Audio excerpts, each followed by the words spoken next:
other people can hand them in at the time. Ladies and gentlemen and board members, let's call the meeting to order. This is the regular meeting of the St. Croix County Board of Supervisors. This meeting has been properly noticed and we are in order. It is our distinct pleasure tonight to have Father Guy Usher from St. Paul's Episcopal Church here to lead us in our invocation. Ladies and gentlemen, all rise. Let us pray. O Lord, our governor, bless the leaders of our land, that we may be a people at peace among ourselves and a blessing to other nations of the earth. To the President, members of the Cabinet, to governors of states, mayors of cities, and to all in administrative authority, grant wisdom and grace in the exercise of their duties. To senators and representatives and those who make our laws in states, cities, towns, and counties, give courage, wisdom, and foresight to provide for the needs of all our people and to fulfill our obligations in the community of nations. To the judges and officers of our courts, give understanding and integrity, that human rights may be safeguarded and justice served. And finally, teach our people to rely on your strength and to accept their responsibilities to their fellow citizens, that they may elect trustworthy leaders and make wise decisions for the well-being of our society, that we may serve you faithfully in our generation and honor your holy name. And the peace of God, which passes all understanding, keep your hearts and minds in the knowledge and love of God and of his Son, Jesus Christ, our Lord. Amen. Amen.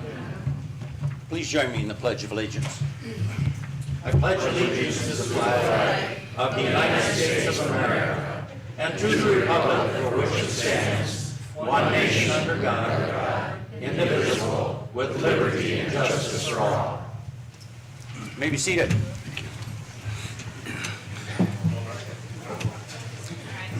Thank you, Father.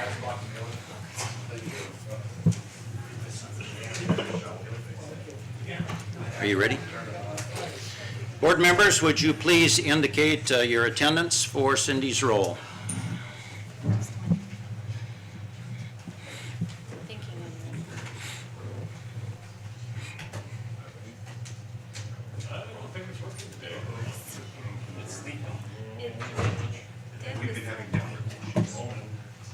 I can't get the agenda packet, I can only get agenda again, so.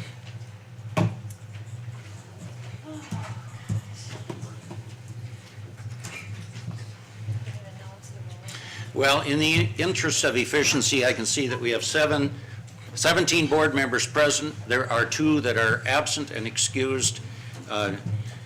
Brian, of course, is not with us because of his health situation, and Supervisor Hoxford is excused out of town. So a quorum has been established, and we are in order. And before we get to our first necessary recorded vote, I'm confident that Cindy will have figured out the technology and we will be good to go. The consent agenda is our first item. There are 2 items that are indicated on the consent agenda. Board members, the first item is the approval of the minutes from our last regular meeting, which was held on 7 May. The second item announces our next regular board meeting, and that, you will note, is not until August. It will be on 6 August. We do not normally meet during the month of July, although later I will be indicating that we have scheduled, and I'll be giving some detail about that, scheduled a committee of the whole meeting. But the board, as a legislative body, will not meet until August. Those are the items on the consent agenda. Is there a motion? Motion from Supervisor Asnes, second by Supervisor Peterson. And you're good to go? If they would do roll call right now, then we can get it recorded. Go ahead and be present so I can record the votes today. So Okay, just back up. This we're not voting on the main motion that's just been presented. We'll hold that in hiatus. Indicate your attendance, please, so Cindy can record that in the electronic minutes. And then the votes will be recorded.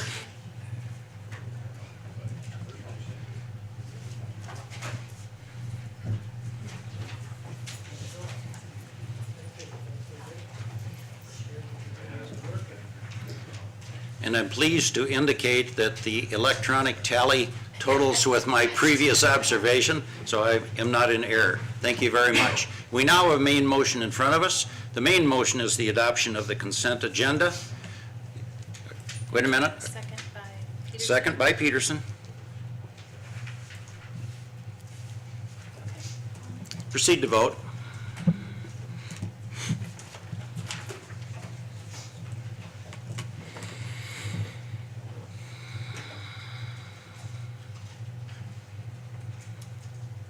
Ron and Dave.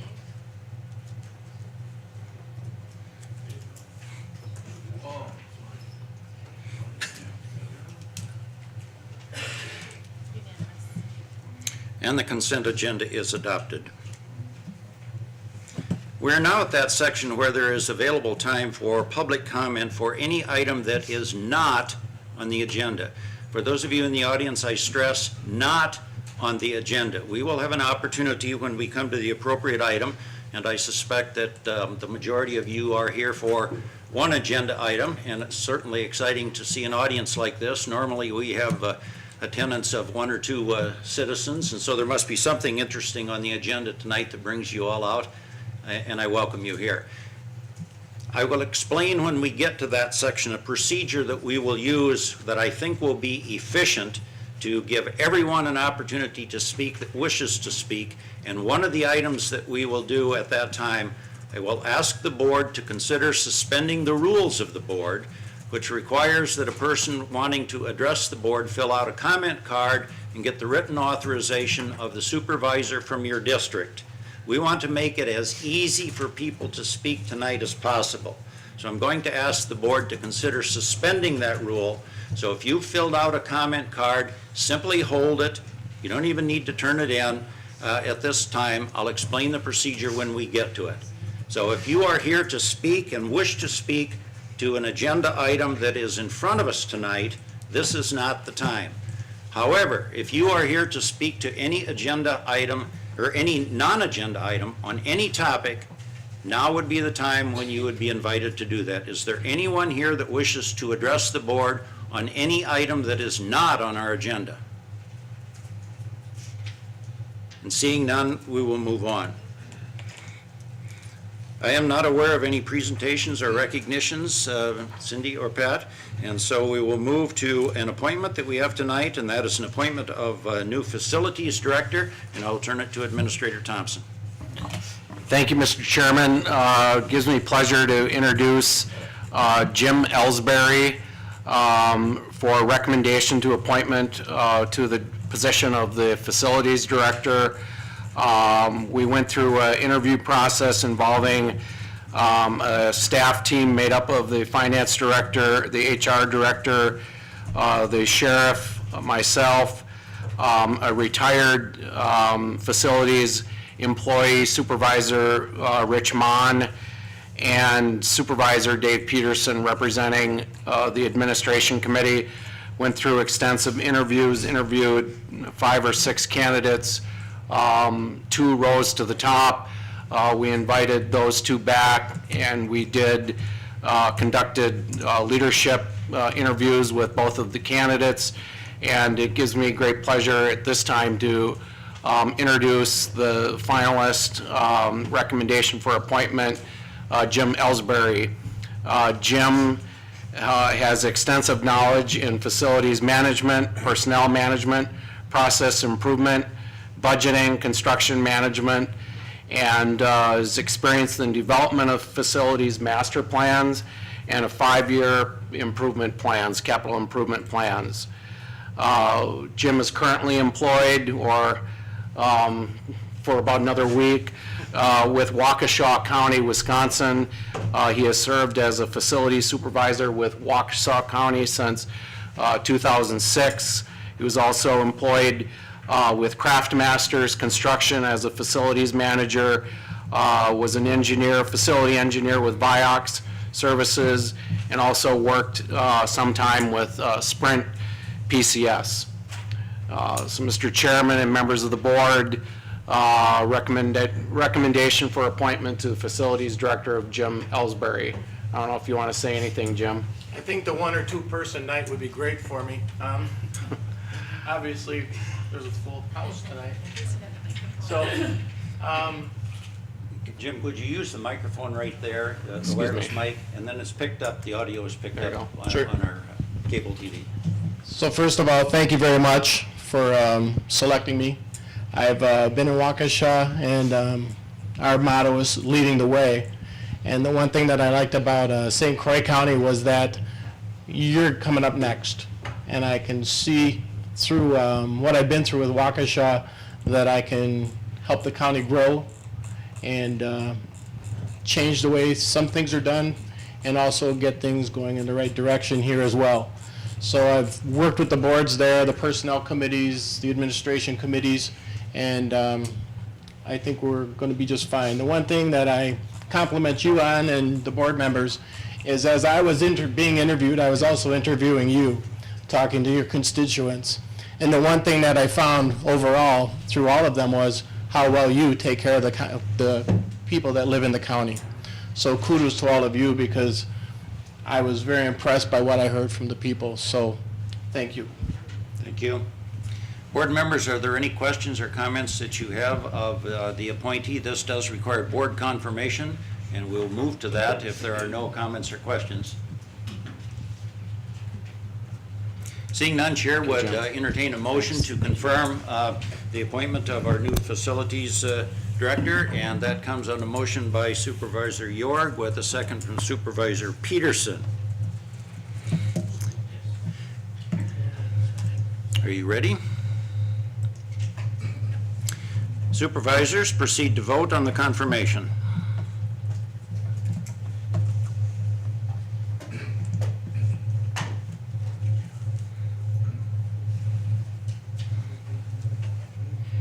Unanimous. And the confirmation is made unanimously. I don't know if you expected any dissent, but we don't do a lot of things unanimously here, so I would take that as a good omen. This carries through the rest of the night. I just hope I'm not in trouble with your board chair, who's a good friend, so, Is that Jim Dwyer? or yes. Paul? Paul. Okay. And Mr. Administrator, I turn it to you for your administrator's report.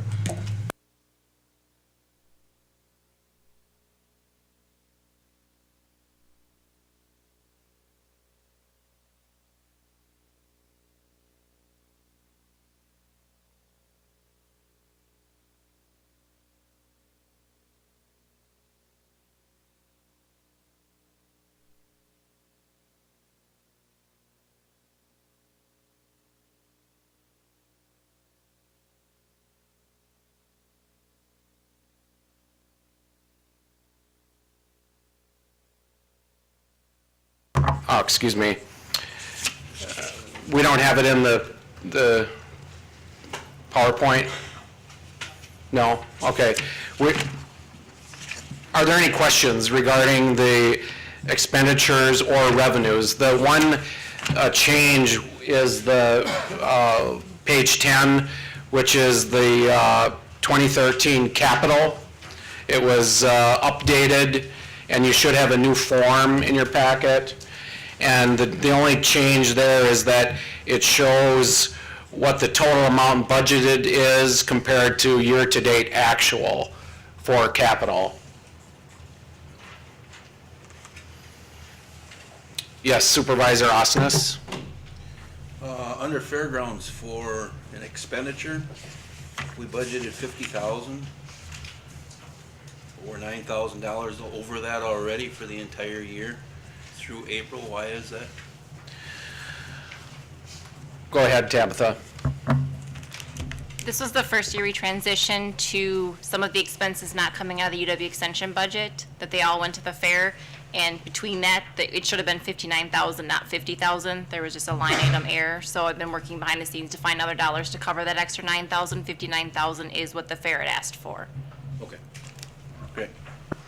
And then just two other quick ones. The first one is for the 2013 capital for page 10. Tabitha, thank you for that. I appreciate that.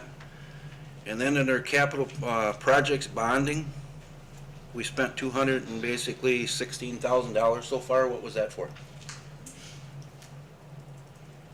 Are you on the financial report? Yep, on page 8. Okay, just 1 second, I'll scroll down.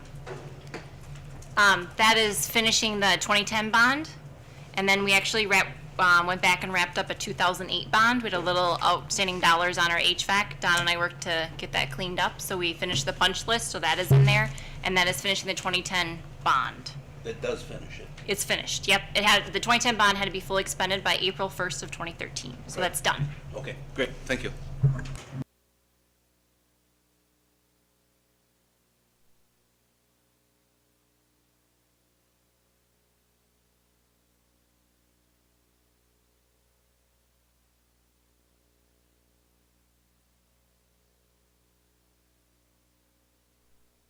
First item, and this dovetails back to the capital improvement plan. The government center renovations, just a quick update on what's taking place on the second floor. That we're in the process of completing a court security office. This was a hearing room. Actually, this is complete. This was a hearing room which was converted to a security office at the request of the judges. We're in the process of also renovating the probate office, where we have moved the drug court coordinator from first floor and incorporate secure access for staff upstairs. We're also in the process of renovating the court commissioner suite area. There again, incorporating security into the suite, which was lacking, and moving some hearing room doors to provide some additional space. We're also in the back hallway here. We're in the process of converting space in the back hallway to accommodate the finance office. Currently, we have 5 finance staff occupying quite a small space, 350 square feet. So we're going to be expanding down this hallway up to about the lunchroom. The drug court coordinator, which I mentioned previously, has been moved upstairs, and also some of the HHS staff, which were in the back hall.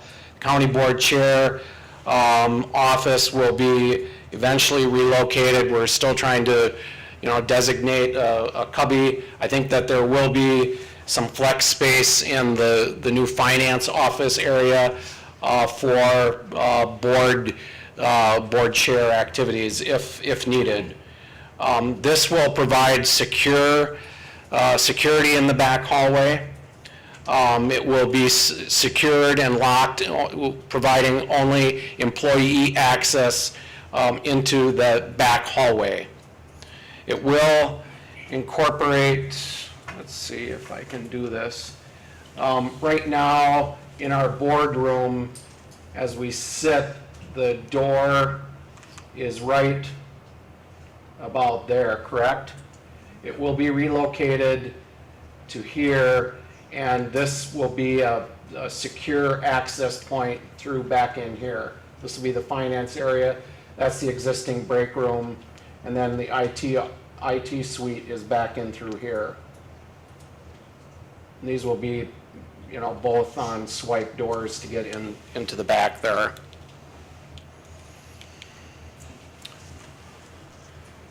Any questions on that? Okay. Regarding some of the additional capital projects, as this will be repetition, we're going to try to move through this fairly quickly this evening because we have other items on the agenda that we want to get to.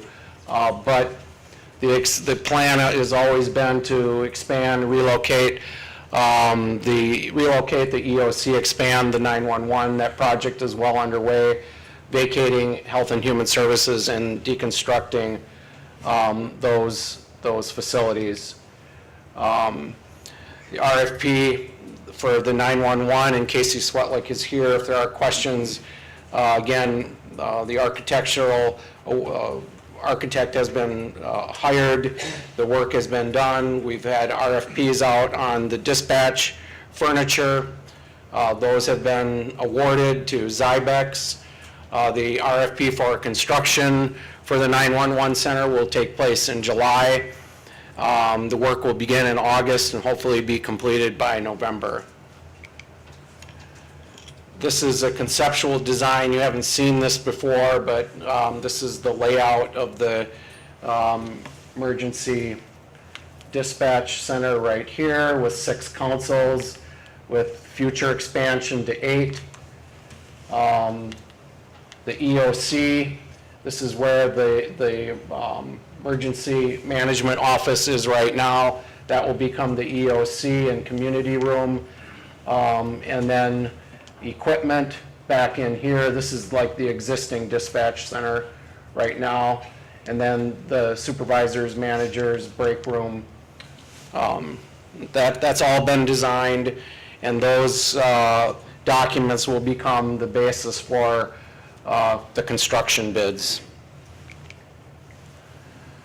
We will be discussing later on this evening a resolution which would authorize conducting a feasibility study of merging with Pierce County and consolidating the emergency dispatch centers for both St. Croix and Pierce County. That was an item that we will be taking up later in the meeting. Pierce County has scheduled this item for their board's consideration June 25th. Vacating Health and Human Services. This model you have seen before. We are still examining space in Baldwin for potential use. We'll have a little more update on that later on this evening. We will also be talking about an update on where we're at with temporary leasing for Health and Human Services staff. I just reviewed just a few minutes previous about the relocation of certain staff within the government center, and then we will also have a brief report by Hoffman Construction this evening comparing the costs of building versus leasing, and that report will be coming in a few minutes. Temporary leasing, as I reported at our last board meeting, we had 2 proposals that came in.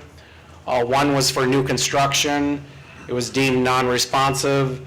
There was an additional proposal for lease space. As I reported to you at the board meeting, it was responsive, but there were certain cost elements contained within the proposal that needed further examination and review. That has taken place.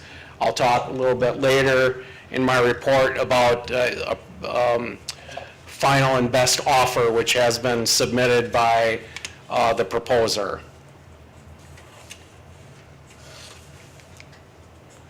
These are a summary of the 2 proposals, one for new construction and one for leasing.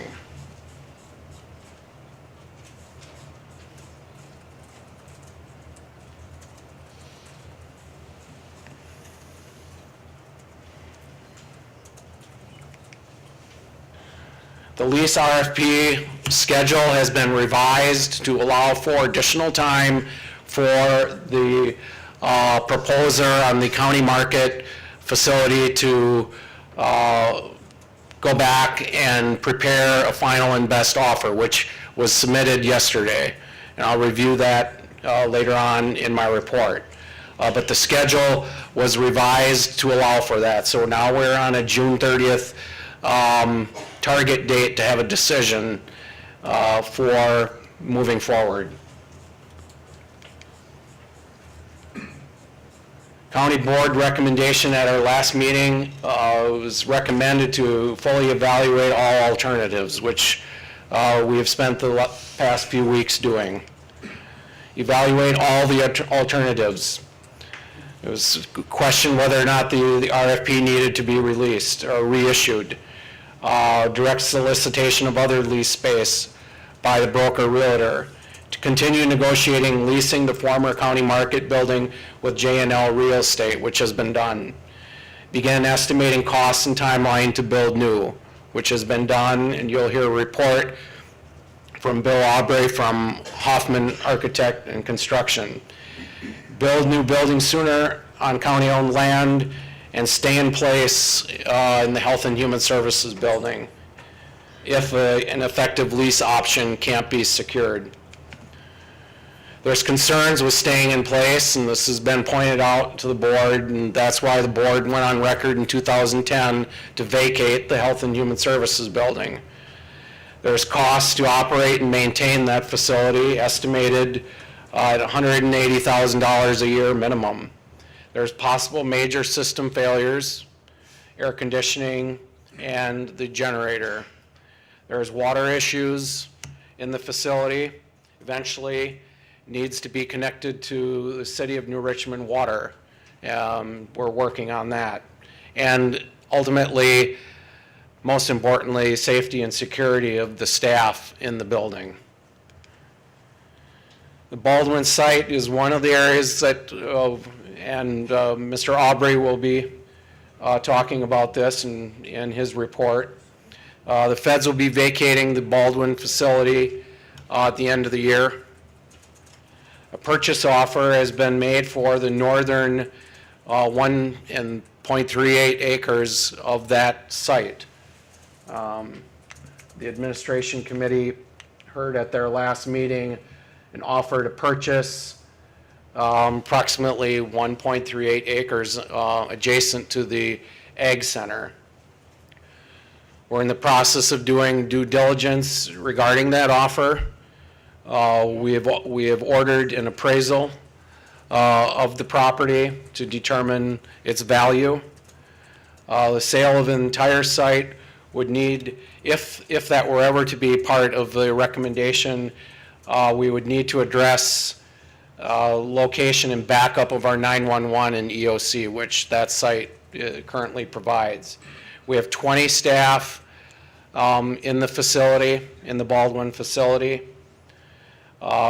We need to determine as a board what is our long-term presence in that facility.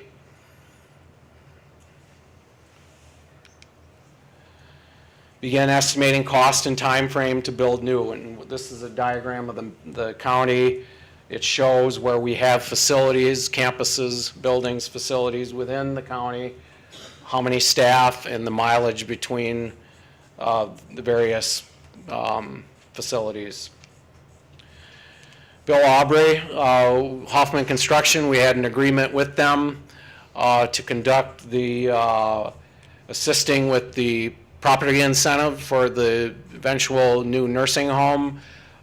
We should have a decision within days of whether or not we have been awarded the property incentive.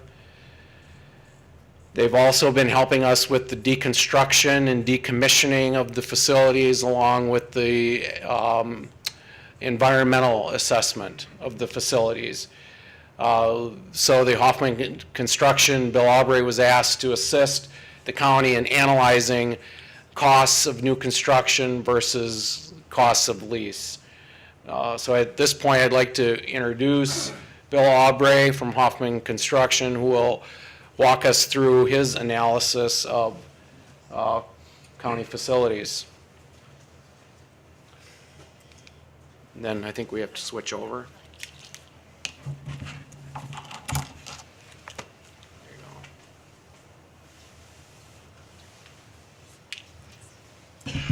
Thank you, Pat.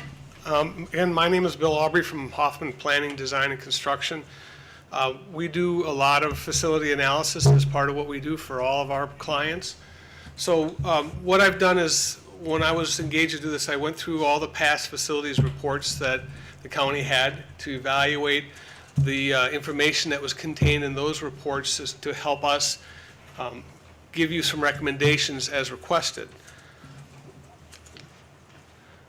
Started looking at the lease proposals that were submitted, the cost per square foot, so we could use that as a benchmark against the new construction costs as we established the options that we felt were the most logical options that you could have.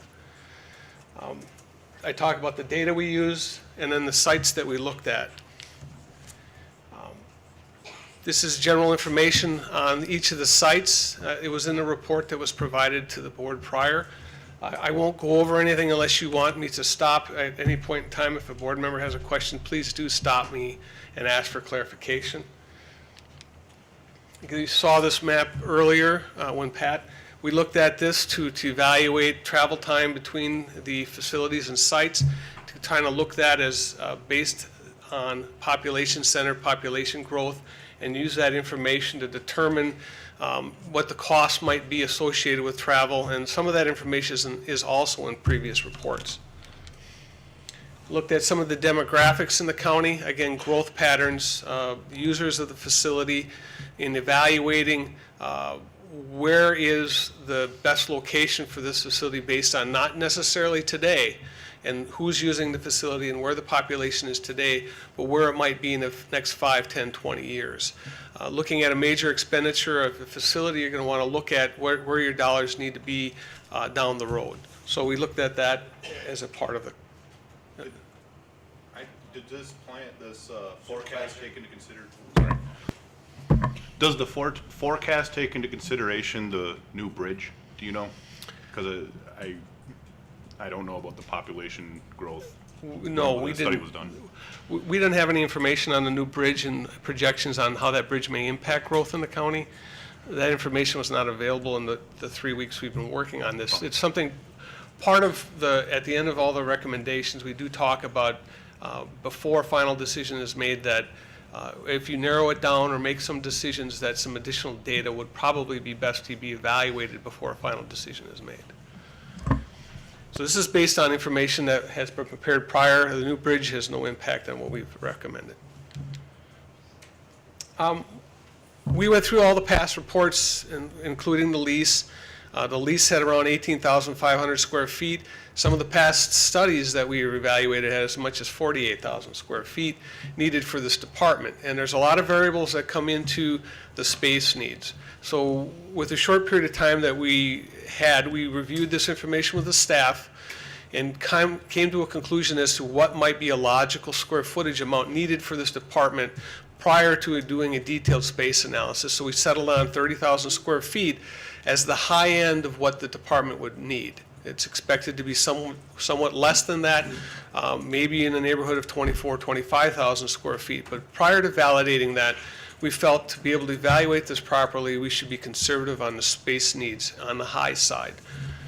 So that's why we determined 30,000 square feet. It isn't necessarily what they do need, but it's for analysis purposes only, and it should be more than enough after it's done. We've looked at doing past facility work for other counties. We do a lot of school work as well. So we look at two different levels of cost analysis based on the square footage, both for renovation and for new construction, for buildings of a quality level that a county may have. The BALDWIN facility we established would be at around $135 a square foot in today's dollars to build that type of a facility to that level of quality. A facility like we're in today, on average, in mid-range would be about $185 a square foot to build this facility. It could be $250 a square foot. It could be somewhat less, depending upon all the factors that you take into account. So what we use are our mid-range budgetary costs to analyze what the cost of a new construction or addition would be on each of the properties. We did the same with our renovation costs, looking at an interior finish renovation, which is basically moving walls, painting, new carpet, ceilings, versus, in the case of one of the options, taking it to the walls and ceilings out completely with all new mechanical systems, heating, electrical, lighting, and what the cost difference between those two are. Keep in mind these numbers are a number that we picked as a comparative for purposes of comparison, and the cost would need to be validated based on a final scope depending upon what you decide. But the numbers should be close. Yes, sir. That 30,000 square feet, does that include the ADRC office space that's here? Yes, it does. So we took into account not just the construction costs, but what FF&E, which is the furniture, fixtures, and equipment that are necessary to operate that, your desks, your chairs, projectors, et cetera, as well as soft costs, which are utility hookup costs, attorney's fees, other costs that you need to do a project, and also financing costs if you were to bond a new project. Those costs are all included in the analysis that we looked at. So you look at a turnkey cost for your project. These aren't just numbers that are going to come back and then rise because we forgot something in that process.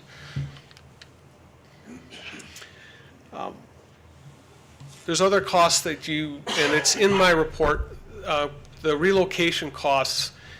There are costs that are associated with that if you lease the building, if you stay in place. What are the other costs that aren't in the ones I mentioned on the previous slide? So depending upon the decision that you make, you need to actually do factor in a few more costs, but those are dependent upon the decision that you make, not more of an easily fixed cost because they may vary.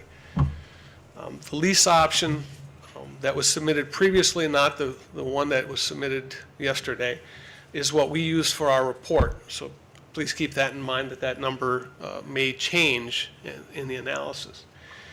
So based on that, the lease cost over a 5-year, which is the minimum term on a lease, would be a little over $3 million for that term. If we looked at a lease comparable of a 30,000 square feet, if you were to move the entire department, which is not what the lease proposal RFP was based on, but to do a comparative to a new building, 30,000 square feet would raise that roughly to $1.9 million to do 30,000 square feet of lease.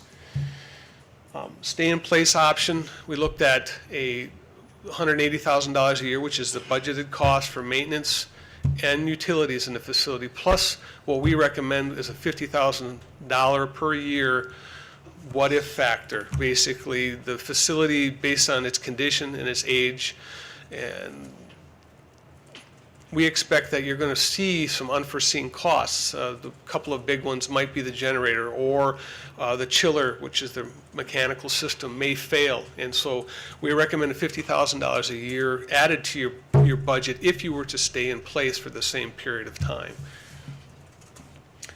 Other considerations, if you do a lease, we've estimated in our proposal that if you were to expedite the process, you'd be looking at somewhere between for all the options, between a 2 and 3 year period that you would need for a new construction somewhere in the county to relocate the department to. So the 5-year minimum lease does delay that if that is your goal, just to keep that in mind. Cost differences between the lease could range anywhere between $750,000 to $2.7 million in additional costs associated with that option. There are potentials for the failures in systems at the existing facility. Again, when we budgeted the costs, we took that into account. One of the things that we do a fair amount of county work now, and one of the things that we see is the cost of borrowing is still real low, or relatively low, but will be rising over time. At least the projections are that will be rising. So the environment for new construction right now is still positive if that is the choice that you make. We looked at the Hammond site, and for a variety of different reasons, because it's used as the highway department.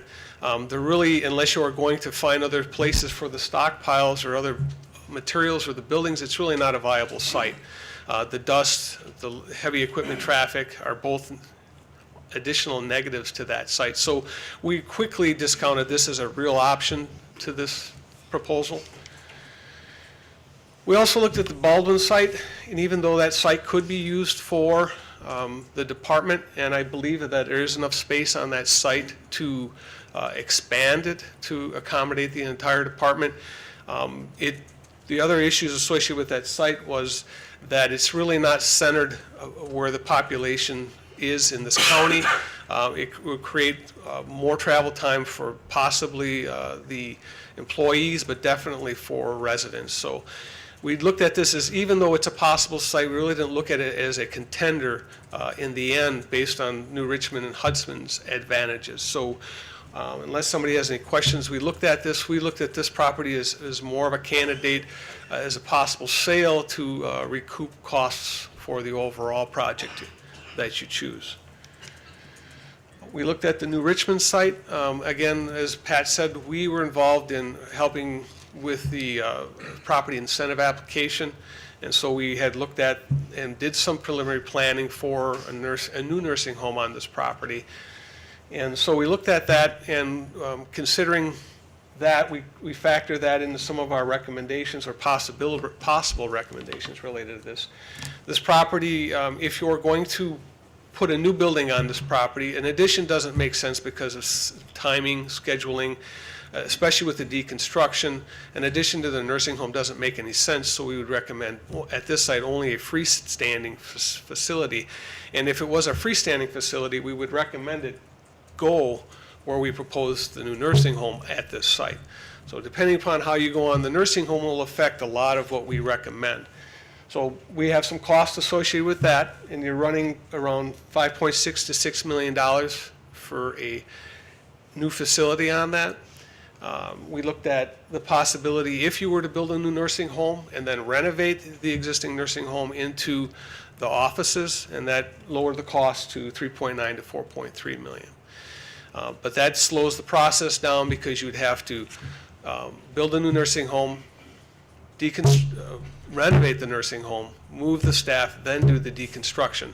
So it kind of draws the process out if you were to stay at this property. We then looked at the Hudson site, and this is based on past reports showed additions to the north or south. This building was designed for expansion.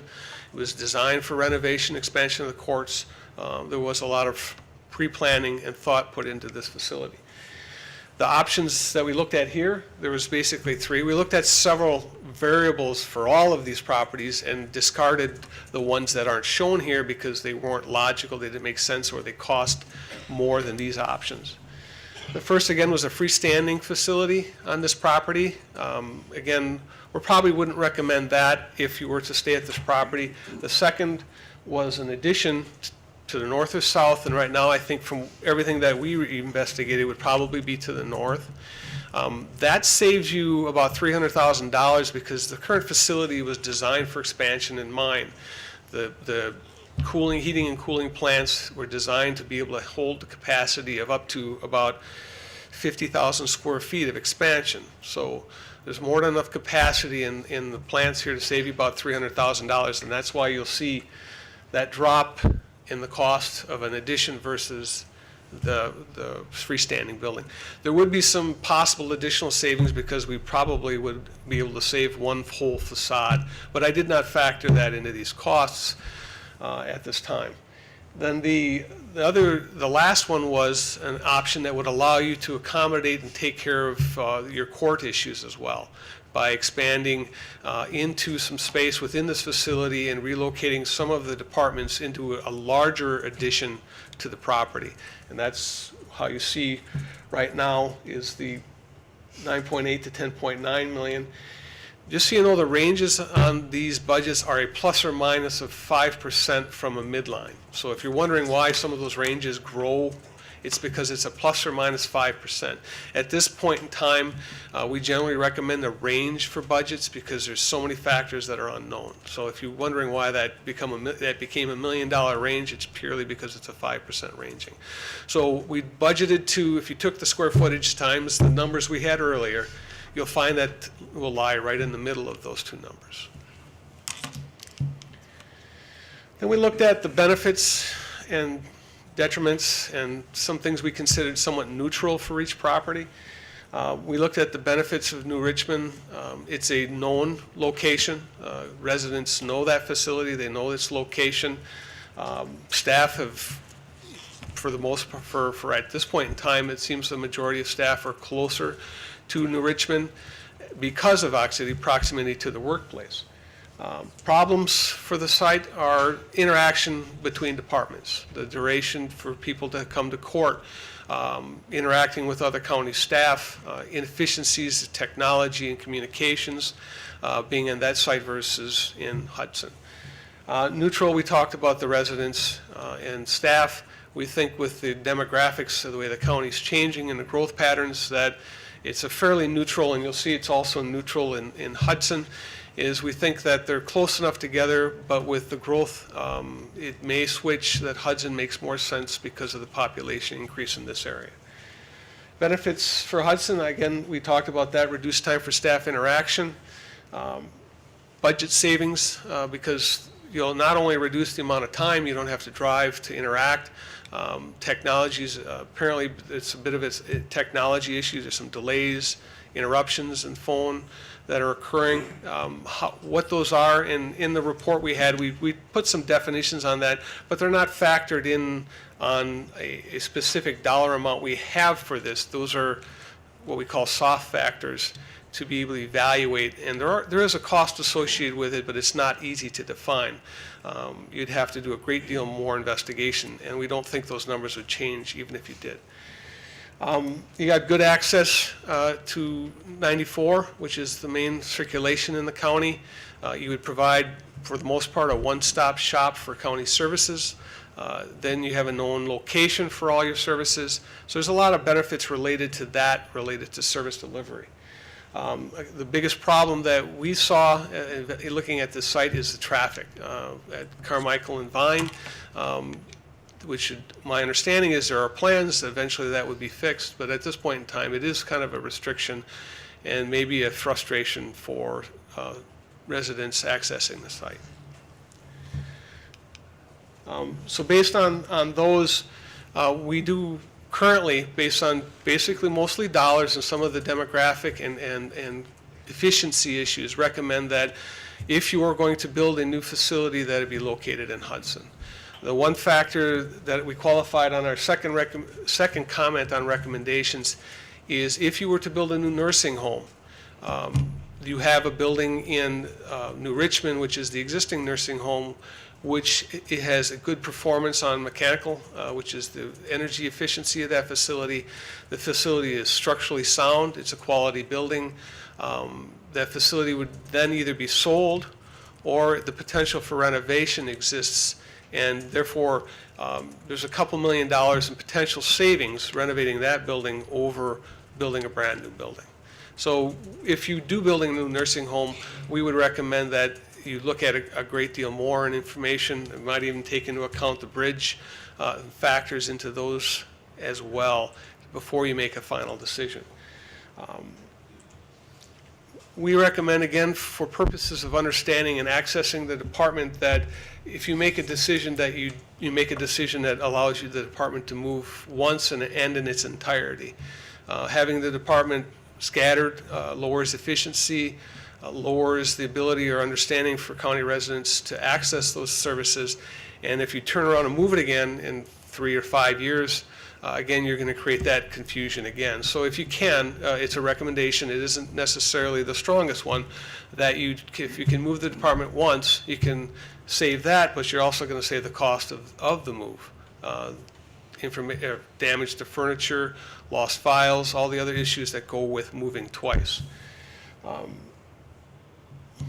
That would be number 4. And then number 5, we, again, recommend that before you, again, make a final decision, establish your dollars, that you actually do a detailed space planning study on how the department's going to operate in its new location, whatever that location, lease or new, is, because I think it'll help go a long way in making sure that you're not leasing too little square foot or too more square footage, as well as making sure that you get the most efficient layout for that department.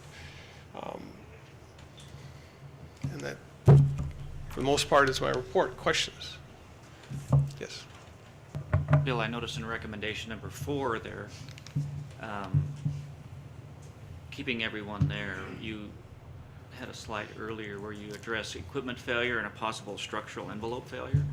I went through the walkthrough on that too. I mean, I see there's some problems there, but you're not worried about any kind of a catastrophic structural failure? No. The envelope being the insulation windows. Basically, it's not a safety factor issue that we're looking at. The building is a structurally sound structure. As an architect, I look at it, and it certainly was never built with flexibility in mind. We agree with the initial analysis that facility is not, it cannot be saved for reuse. Its design is not conducive to any kind of flexible reconstruction, and based on the level of the decay in some of the foundation systems, there isn't going to be a failure where a floor is going to give way or you're going to have anything of that sort. It's just basically, in the terms that we're talking about, we think that if the lease option was viable, that if you could get out, it's probably best to do that. But when the lease costs came in, we started evaluating it from our perspective. You know, we don't know anything about any of the politics or anything that might impact other decisions. We just looked at it from purely a cost. That facility could be made and is functional enough to allow you that temporary period of time to do another project. So there are the major failures of the cooling. If that were to fail, you would have some discomfort for staff for a period of time if it were to be a failure that was catastrophic. When I mean catastrophic, the chiller just failed and could not be repaired. Then you'd look at a replacement. The issues with replacement is you're probably 8 to 12 weeks to get a new piece of equipment, plus the installation time. So if it happened in the middle of the summer, it could be quite warm in that facility, which I don't believe has operable windows in it. So that's the type of issue that could occur at that facility. The generator, obviously that could be an issue, but a lot of times you can rent a generator or temporary generation. So I would look at the biggest potential issue is the chiller, but after talking to David Best and facilities, we think that that thing could be kept limping along for 2 to 3 more years. Yeah. Yes, sir. Seems to me I recall some years back that when we were doing some work on the chillers in this building, we paid a fee to have access to a standby chiller from train, it seems to me. See, we have a jail in this facility. Oh, sure. So we simply cannot afford to be down for more than a day or 2 at the very most if the weather is not favorable to us. And that was, it took some advance arrangements, but it was not an unacceptable cost. Sure. They do have mobile equipment that you can roll in. Correct. Yeah, but you would have to make modifications to existing systems to allow that switchover. Yeah, correct. The same with generator. I don't know that if you have a transfer switch that would allow you to do that now.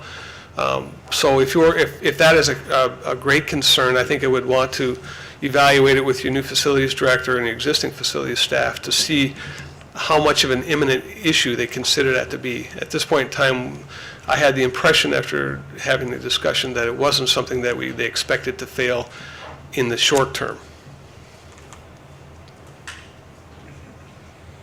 Yes, sir.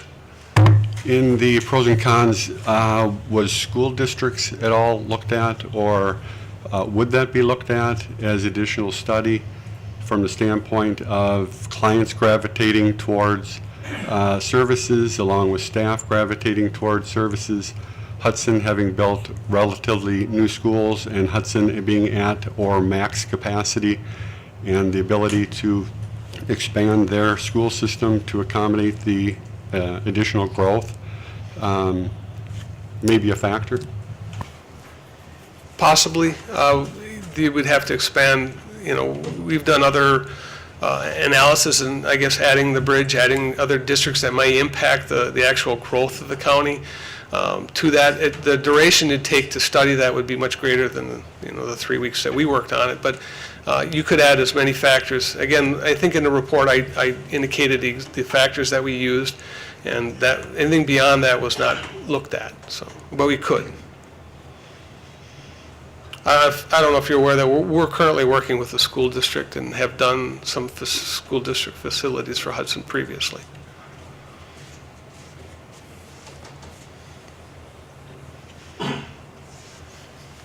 Thank you, Bill. Thank you. Switch over. Thank you, Bill.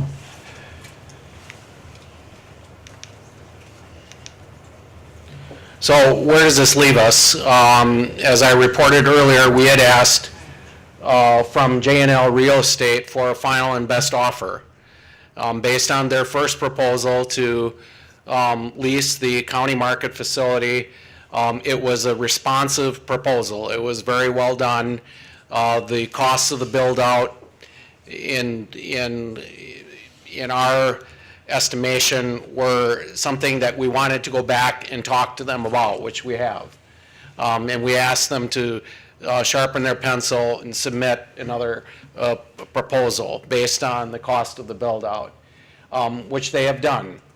What you see here in this column is the original offer, the very first offer compared to the offer that was submitted yesterday.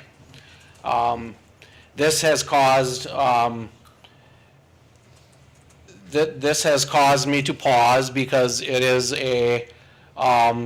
it continues to be a responsible proposal. It is responsive. It is worth the county considering. It is worth, in my estimation, a recommendation that we continue discussions with J&L Real Estate regarding their proposal.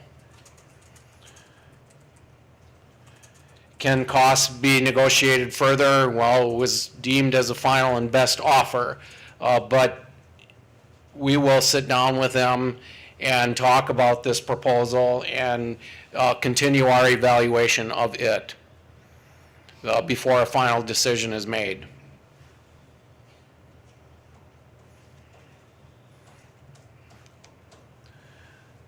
The model remains the same.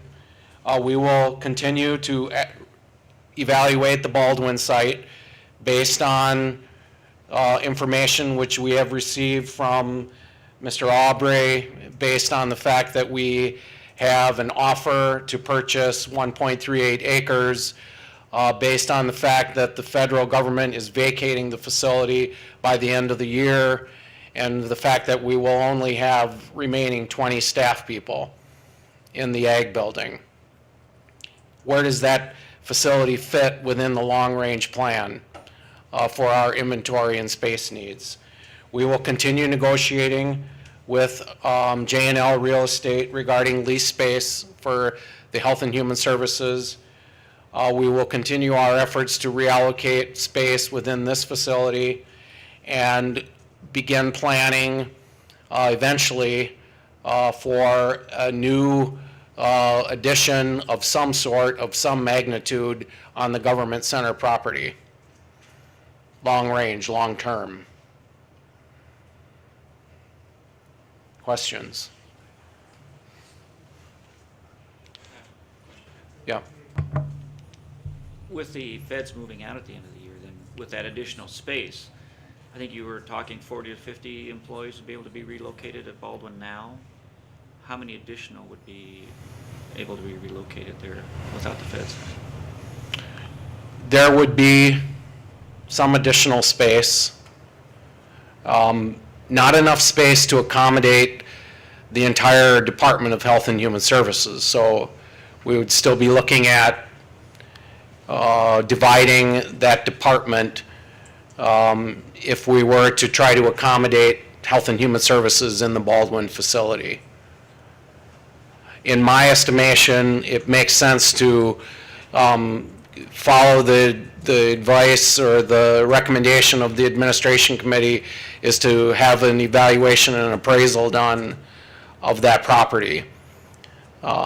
And then make a decision where, you know, based on our discussions with the county market property, where does Baldwin, where does the ag building fit within our long-range plan?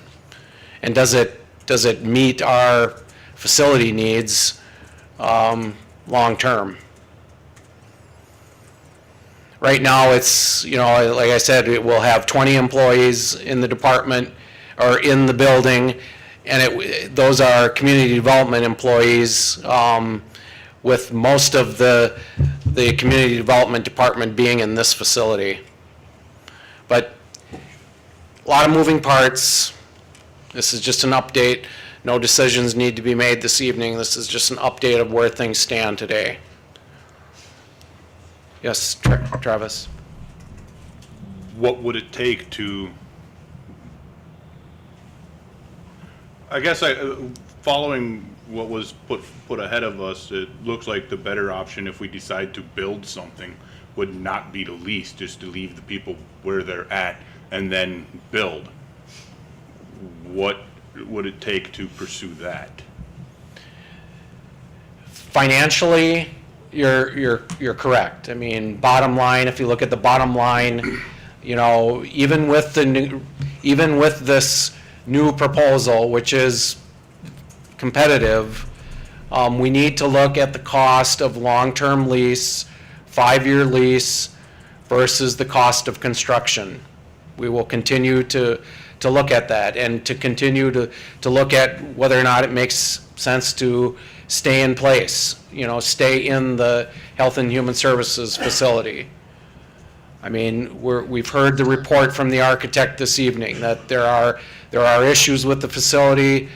The board has gone on record to vacate, but if it makes sense financially to stay in place for a period of time, then, you know, then that's what the decision will be made. If there is a decision, then a counter to that to build new somewhere.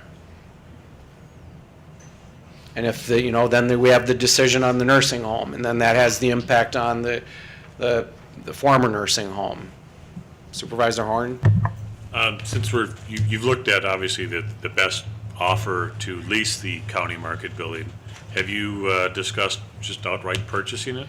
Yes, we have. That was one of their original, if you go back and look at the original proposal, that was one of the options that they presented, and we will, when we sit down with them to negotiate on or discuss on this second proposal, that will be on the table.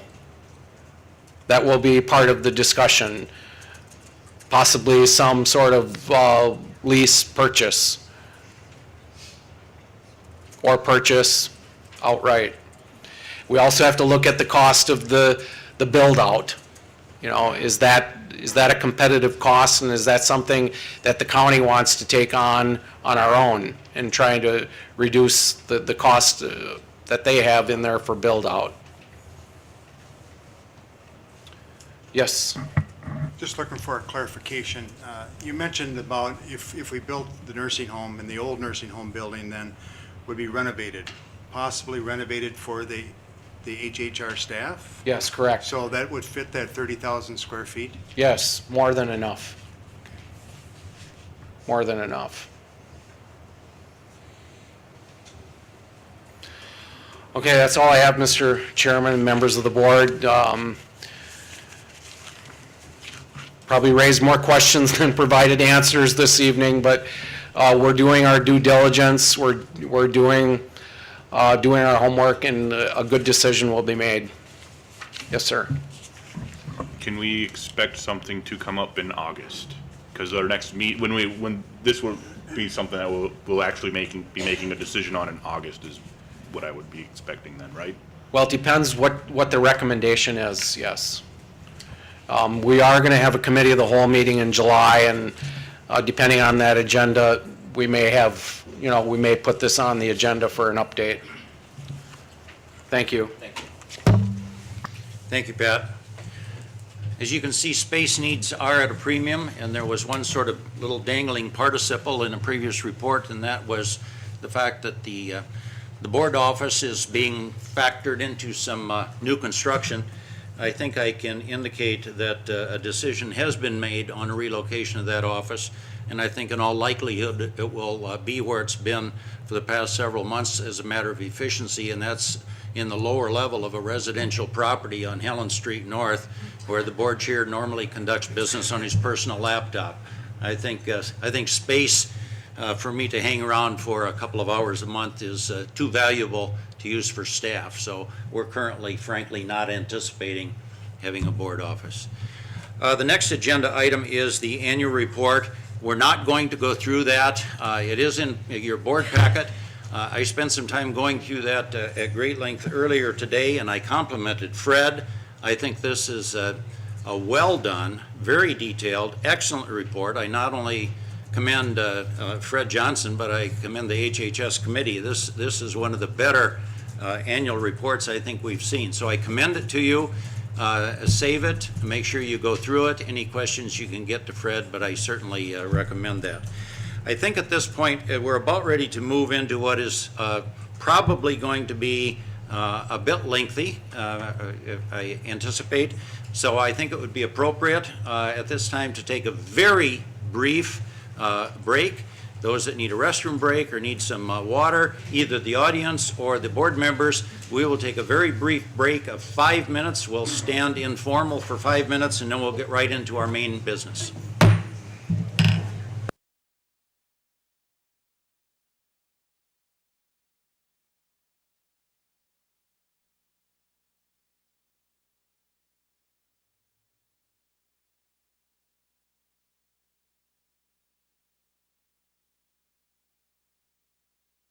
Possible for folks to address us tonight. You are reminded if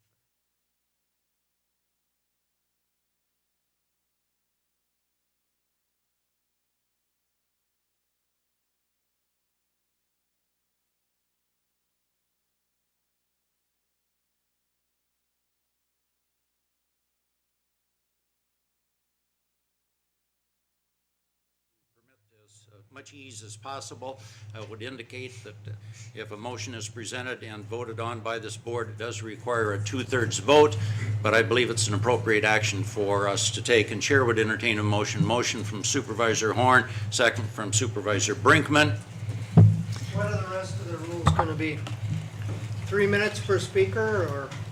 I will explain that when we get to it. Right now, we're only Well, suspending. you're talking about this, that there's somehow being an unacceptable barrier to people speaking in a rule that we have had for at least 40 years.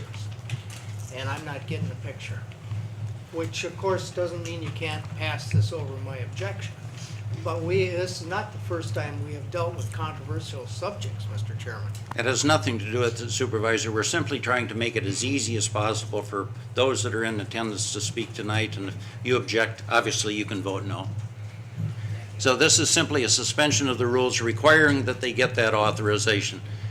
Supervisor Brinkman, you seconded the motion. Do you have your second ready? And you are ready? Board members, proceed to vote. I indicate that this does require a 2/3 vote, and we are voting to suspend the rules.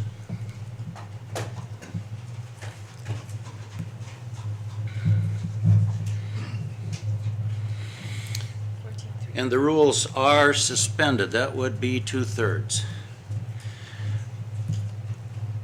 Those of you in attendance, I would like to outline then the procedure that we will follow and allow anyone wishing to speak to what is going to be our agenda item number 2, which is a resolution to authorize the county administrator to take all necessary steps to transition St. Croix Industries to a private provider.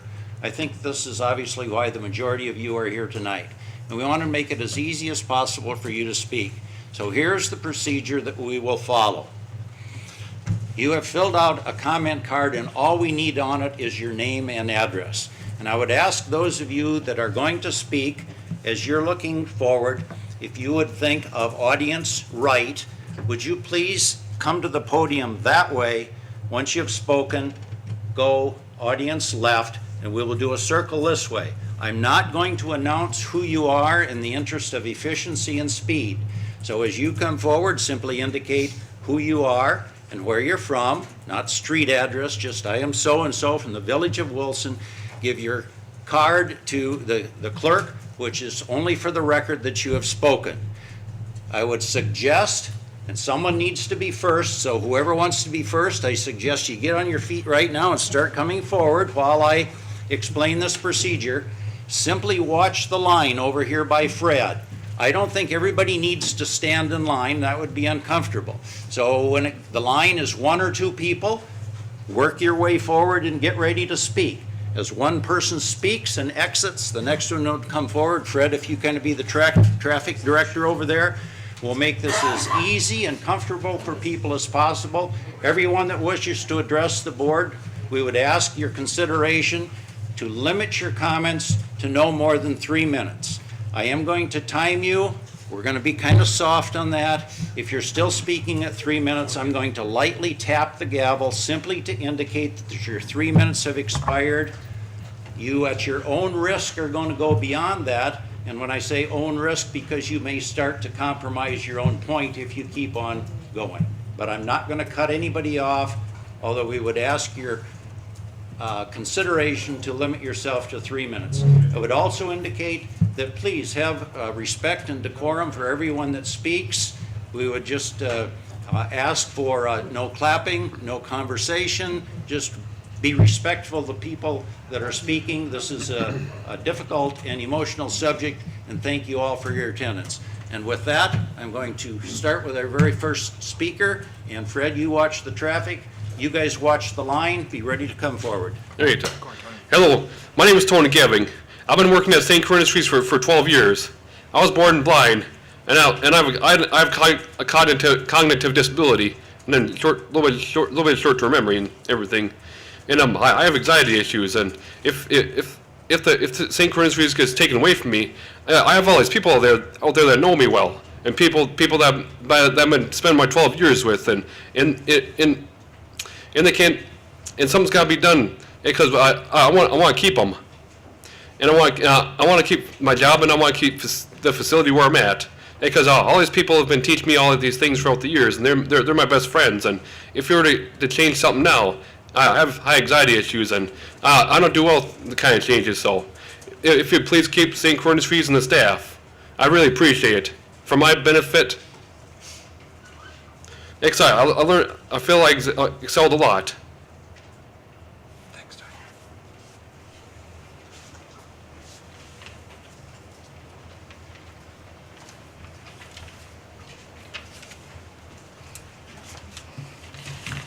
Dear ladies and gentlemen, my name is Karen Langfelt. I am a client at St. Croix Industries. I've been there since February 22nd of 1999. I know I've been there for 14 years, but I've met a lot of nice people. There's a lot of reasons why this job's important to me. One, because of all the, this job's important to me because of all the support, which includes one-on-ones with work counselors, a peer facilitation meeting with work counselor and best friend. They also helped me realize how bad my shopping problem is. Another reason is because the Rehabilitation Center is also like a stress reliever for me, because I can get to see my friends that I can't drive to go see. It's nice to get out of the house and to be able to do things that include volunteering for one. Volunteering is 100% important to me because it's like giving back to the community. I also like helping people and doing things like the cantina and some of our fundraisers, like selling community day sale books at Herberger's in Stillwater. I've also helped hand out pamphlets at SCI at the Spring Showcase in Hudson, at the Hudson Sports Arena one year. Another was handing out SCI stuff and getting donations at the St. Croix County Fair with SCI. SCI has been open for 40 years now. Why close it? We've also been given the Small Business of the Year Award for 2012. I know that I get benefits, but I also work. I'm working 3 jobs. I work at Angel's Pet World in Hudson, Monday through Thursday mornings. Then I go to the St. Croix County Jail to sew. After that, I work at SCI on Fridays. I know that if you can work out in the community, you should. But what about the people who can't? Where will they go? I don't think they should have to be home and be bored.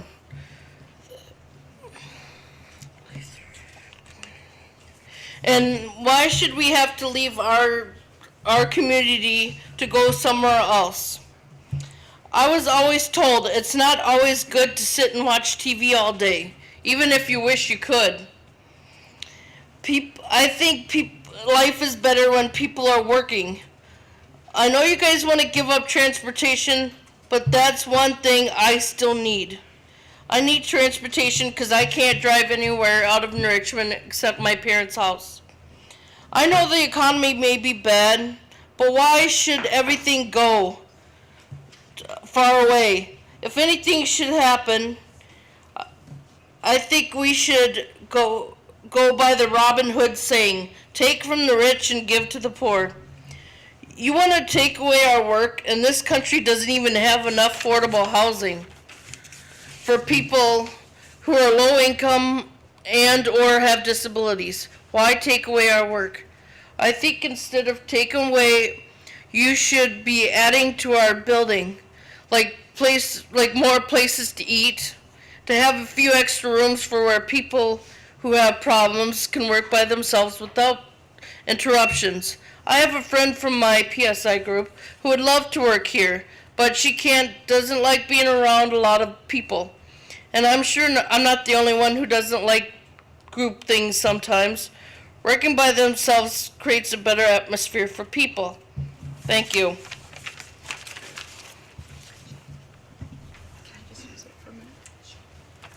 Hi, my name is Susan DeSanctis. I'm talking on behalf of my son Ryan, who cognitively, physically, and speech-wise would not be able to talk within the 2 or 3 minutes. But what I would like to say is, I know life is difficult for everyone these days, but most of us can go out in the community and get a job on our own, live, play, whatever, out in the community on our own. But there are some of us who cannot. And I wonder, because there are people that really don't want to work. I have a son that loves his job. He thrives every day because of this job. He has a purpose. He has responsibilities. He has friends. This is his social life. He gets invited to birthday parties, bowling parties. He's got so many friends. We'll walk around in a Walmart and friends will come up to him and they'll start to chat. We all get to do that wherever we go. If he didn't have this job and didn't have these friends, he wouldn't have that. This is his life. He sat back there crying silently because he's worried about his job. Sorry, Ryan, but I don't understand why we can't make this work. This has been in business for over 40 years. Ryan has been at St. Croix Industries for 11 plus years. And it's so important to him. So, thank you.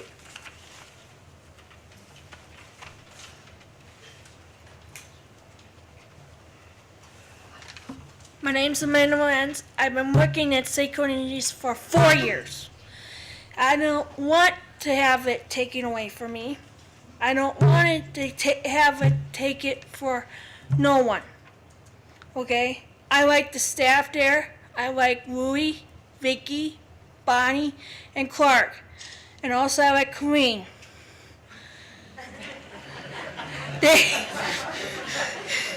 They've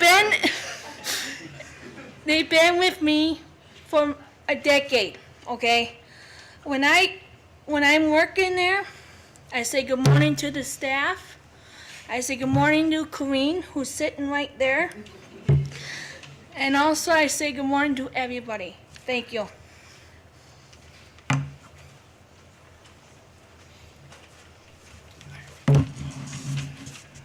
Mr. Chairman, members of the board, and all the people here, I'd like to thank you for your time. First question, I guess, is what I asked at the last meeting. How many people actually been to St. Croix Industry here? Okay, well, I like that. That's good. On the website, the home website for the county board, your mission statement is the St. Croix County government promotes the safety, health, and welfare of our citizens. And then you list as your priorities, protecting the at-risk population, transportation, and economic development. These are the things that St. Croix Industry promotes. If they were put to a private organization, it becomes a profit deal. They would not get transportation. If they did not produce, they would be eliminated and people off the street would get their job. These are facts. And they have a safe, secure environment where they are now. Safety. When the administrator, I don't know your name, but when, Pat, when you talked about all the new developments you're making, all the projects you're doing. Everything included safety for you people. These are the at-risk people. They can't fend for themselves. You people have a chance to fend for yourselves. And you are all worried, justly, for your safety. Everything includes safety. These people have the safety. We don't have to worry about them. If this goes to a private company, we will have people that come in that don't know how to, and work side by side, predators or whatever, but they are not trained to work with these kind of people. We need staff that works with these people like we have now. St. Croix Industries is an example of one of the best things that's ever happened. Why would we change it and go to something different? These clients have become productive citizens. They have not been pushed away.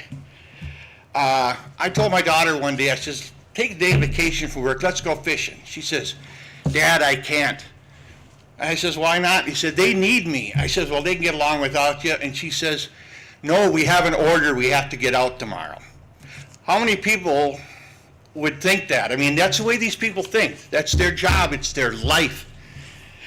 Her social life, she talks to everybody at work. If she didn't, she wouldn't have the knowledge or the ability she has. She actually voted, something I never thought she would do. The people at work were all discussing, voting, all this, the same things we discuss.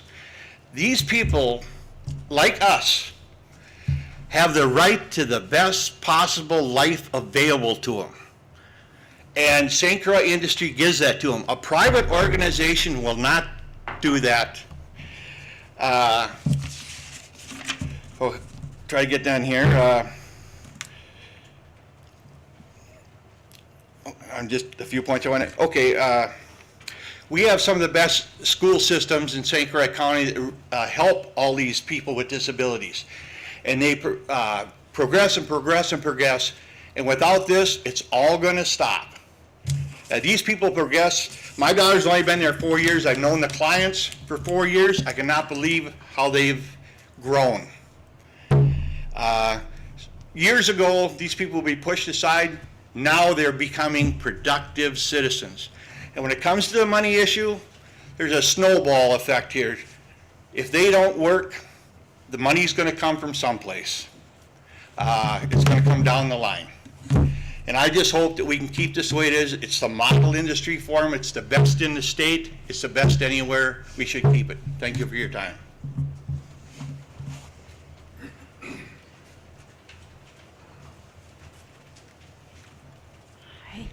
Hi, Chairman and board members. I'm Carrie Lorenz. I'm Jim Lorenz's wife and Amanda's mom. Amanda has lived all of her life in St. Croix County in Hudson. She went to school at 3 years old because of a disability in early childhood, went to Willow River, went to North Hudson, went to the middle school, went to the high school. She was there from 3 until 21 years old, with all the wonderful teachers and staff and aides that helped her get to the point that she is. When she was 3, she was not diagnosed right away, and they found out as she became older, first grade anyway, that she had autism. At that time, it wasn't 20 years ago, it wasn't, she's 25 now, it wasn't really something that they knew a lot about. Anyway, the school system helped us get Amanda to the point that she is. And when she left the high school, the school system recommended that we go to St. Croix Industries. So we did. We went from our teachers, who did a wonderful job, into a service that has done a wonderful job. And we were scared. We were scared that this transition would not work for her.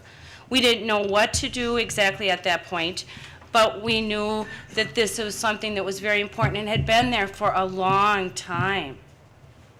You know, that's a long time to be in service.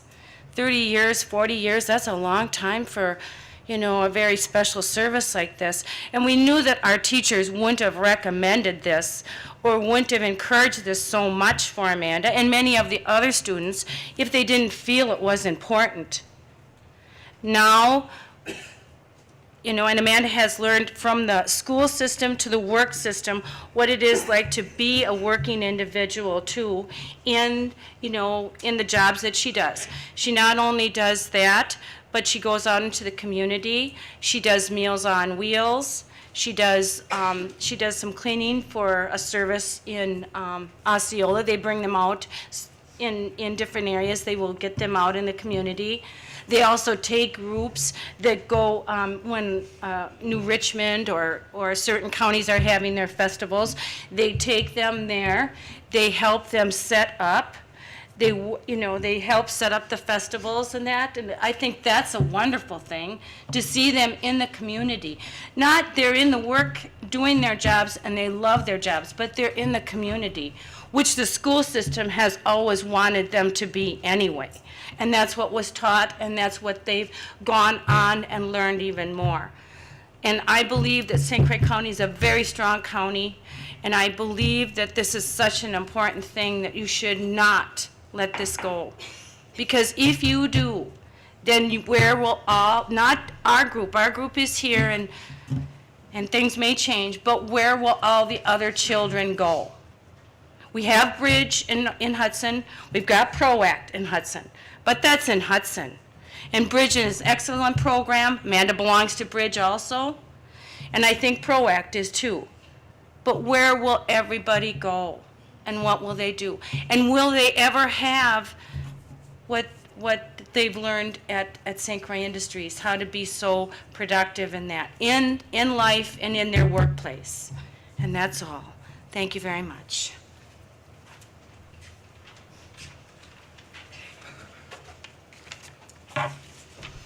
Good evening, ladies and gentlemen. My name is Susan McGinnis. Our daughter is Mackenzie McGinnis. She's cognitively disabled, and she currently works at St. Croix Industries. When Mackenzie graduated from high school, I interviewed several places until I found St. Croix Industries. At St. Croix Industries, I immediately felt and saw a caring and nurturing, safe and protected environment, a great work philosophy, and a stable environment. But most importantly, I was embraced with the St. Croix Industry family concept. I saw clients who loved to come to work and who needed to come to work. I challenge any one of you in this room to visit St. Croix Industries, to walk in and to tell me you cannot feel the safety and genuine concern for each client that is emulated from every staff member at St. Croix Industries. If this was your son or daughter, if this was your brother or sister, wouldn't you want the very best for them? From personal experience, I can tell you, St. Croix Industries would be your premium choice. Mackenzie's chart, like so many others, is filled with information, verbiage, and lingo all needed for an IDP in any facility. The difference at St. Croix Industries is, St. Croix Industries isn't just any facility. The staff doesn't need a reference file to review. They already know the information. The clients aren't a number. They're not a worker with a badge. They're all adults who are beautiful on the inside and out. St. Croix Industries has always provided an environment for clients to grow and prosper, to become higher functioning adults and who contribute daily to our communities. St. Croix Industries has enriched Mackenzie's life, my life, and every person's in this room's life. If St. Croix Industry closes, if the St. Croix Industry staff changes, if St. Croix Industry is bought out or transferred, the safety of our disabled population is at risk. We cannot let our disabled folks sit at home because they do not have transportation or they are not productive enough. We cannot leave our disabled folks to do their socializing over the phone or internets while they sit at home. Safety would be the issue, and so is their standard of living and well-being. We need to keep our disabled folks right where they're at St. Croix Industries. For those of you who have never worked with the disabled or have possibly read and educated yourselves, you know that change is not an easy task for a disabled folk. folks, sorry. As an advocate for all those with disabilities, please keep St. Croix Industries with Clark, Bonnie, Colleen, and the whole staff at St. Croix Industries. I am not asking you, I am begging you to protect and defend the disabled population of this county. Please, find the funding, review the data, embrace other options, but please, stop the change that you're currently looking at for St. Croix Industries. Thank you.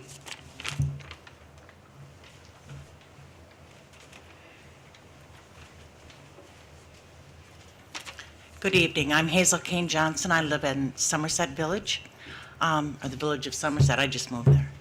I am shocked and appalled, as I said last night, that we're even discussing privatizing St. Croix Industries. You know already that it is a model program. You know how it's run by excellent people. You know this. And we all know that when you say privatize, you're looking at making profits on the backs of people that are disabled. I know we can't print money like the federal government. However, we don't have to take the support away from the least people that can afford it. I challenge you to look at your conscience. This is as un-American as you can get. We support anybody that goes through a tornado, a hurricane, a fire. When we have calamity after calamity, Americans pull together and we stand together and we help each other. We don't dump our own neighbors and family so we can make some money. You have lots of money to build buildings and revamp this and put in turnabouts and all the things that governments do. And I don't have a problem with that until you cut the services for the least people that can afford it. And I'm just begging you to look at your conscience. Either Christian or whatever, American, there is no way that this is right. And there's no way that it is a Democrat or Republican issue. This is a right and wrong issue. And it is wrong to balance a budget based on people who cannot fend for themselves. Thanks.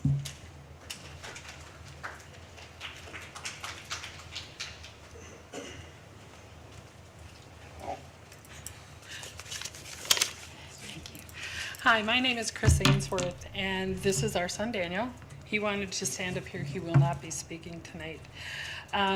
Couple things.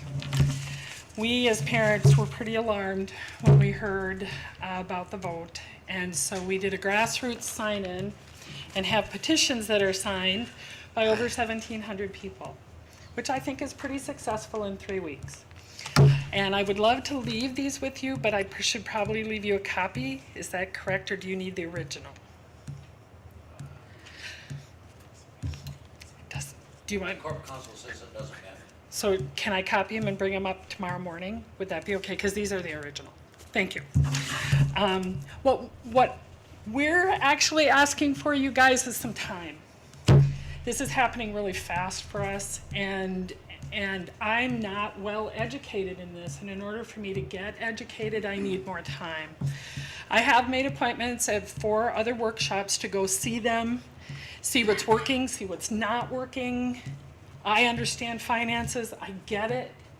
But in order for him to feel okay, I have to feel okay, because he draws a lot of his emotions from me. So that's what I'm asking for, is just some time. I'd like to really work with you, not against you. I don't want to work against you, because there's brilliant minds in this room, here and there. We just have to erase that little line in between, is all I'd really like to do.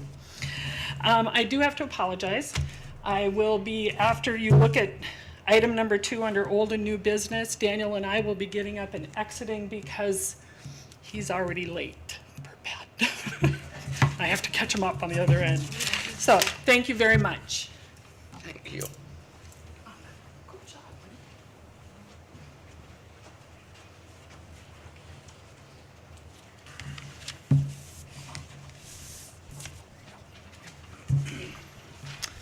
Mr. Chairman, members of the board, and members of the community.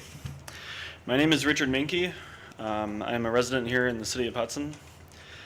I may not be a parent or someone who has worked in St. Croix Industries. I'm only 24 years old, but I have a sister who works at St. Croix Industries, and can't tell you how excited she is all the time to share with us what happens at St. Croix Industries, the friends that she's making, and the way that her life has been changed. I actually just found out about this whole issue a couple hours ago when my sister called me on the phone, practically in tears, looking for a way to get here so she could speak. So I know she hasn't been able to come tonight, so that's why I came up. My family's lived here in St. Croix County for the last 13 years. And from talking with, I guess, the new facilities director, Jim Ellsbury, earlier tonight, the community is very pleased with the existence and the current operation of St. Croix Industries. And they're proud of this company and the fact that it resides within our county. From my limited understanding of what's going on, is that this company has been changed from a money-making to a money-losing operation, and that's the reason why we are seeking to transfer this to a private group. I guess I would ask, in a profit-driven world, what kind of community do we want to be? What message do we want to send future generations of citizens on our values and what we hold dear as a community? St. Croix Industry provides things that a lot of us take for granted in our daily lives to our citizens with disabilities. It gives them a place to work, a sense of pride, a place where people can feel that they actually can make a difference and be productive and contribute to our society when the rest of the world would see fit to shut them out and minimize the opportunities that they rightfully have because it's an inconvenience to the rest of us. The way St. Croix Industries is run with the county is a very important thing to look at. I think not only, by changing this to a private organization, you're not just saving money, but you're changing the lives of people that work there, the lives of the family and community members that you all know as they see it. The way St. Croix Industries is run right now provides these people and families a way of life, a sense of pride and purpose, a belief in themselves, friendships, a sense of community and family, reachable goals, the chance to learn new skills, and a sense of hope for their future. I would ask that you consider the benefits of not going private and using county money to stand behind the families and these productive members of our local communities. What better way to use taxpayer money than to contribute it to people that are going to be giving back to our communities? This may not be a profit-driven and money-making operation, but in this case, I would challenge you to consider there may be more at stake here than money. Yeah, that's all I got. So.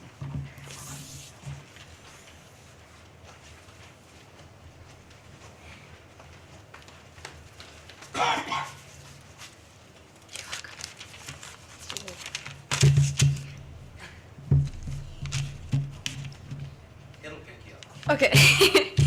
Hello, everyone. My name is Samantha Krieg. Just want to start off. Good evening. I would like to keep St. Croix Industries open. It's a heartwarming place to work at. The staff and coworkers are fun to work with.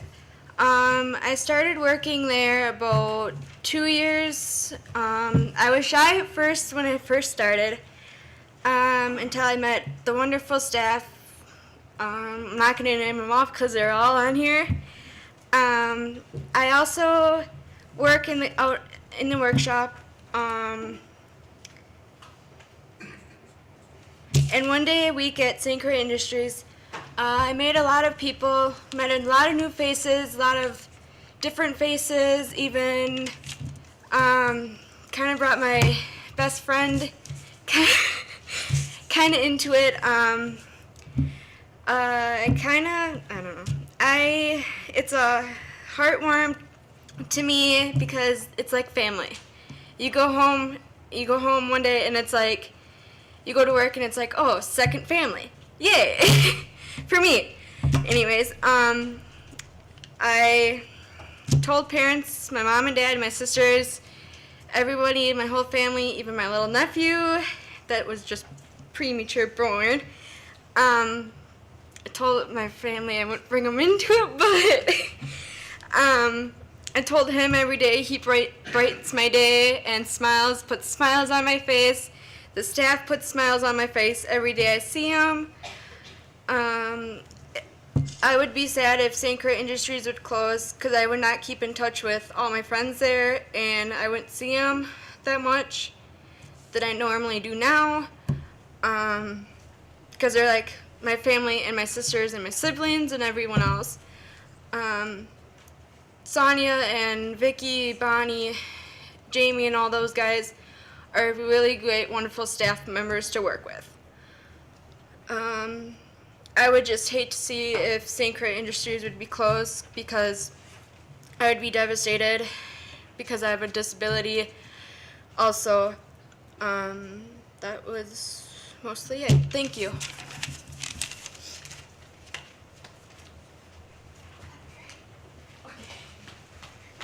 For 1 second because my notes are on it. Good evening, I'm Catherine Leaf, and this is my son Jackson, who's going to learn a little bit about civics while we're here tonight. I live in the village of North Hudson, and I just ask that you consider the ramifications of your decision here tonight. It seems that it's going quite quickly, and to me, I really ask you to do full research because this is a huge shift. You heard a mom ahead of us saying, all they're asking for is a little more time because to take somebody out of their environment like that is incredibly challenging. And I ask you to also to consider, what are the motivations of this private company? Well, they share your same goal of protecting the most vulnerable. We are judged, in my opinion, as a society, as how we treat our elderly and the most vulnerable. Are we doing our part to protect them? And I really have a hard time understanding that a private company would have the same motivation. I really worry about oversight. There needs to be control and oversight. And I know some people here might not agree with me about that, but realistically, if there is none, you have nothing to stand on. And I've read that the services won't change. Okay, I've heard that before. And then the next year something happens, and all of a sudden people in eastern St. Croix County, well, we can't afford to get you a transportation. So think about all of the things that would affect those most in need. That's all we're asking for. Thank you.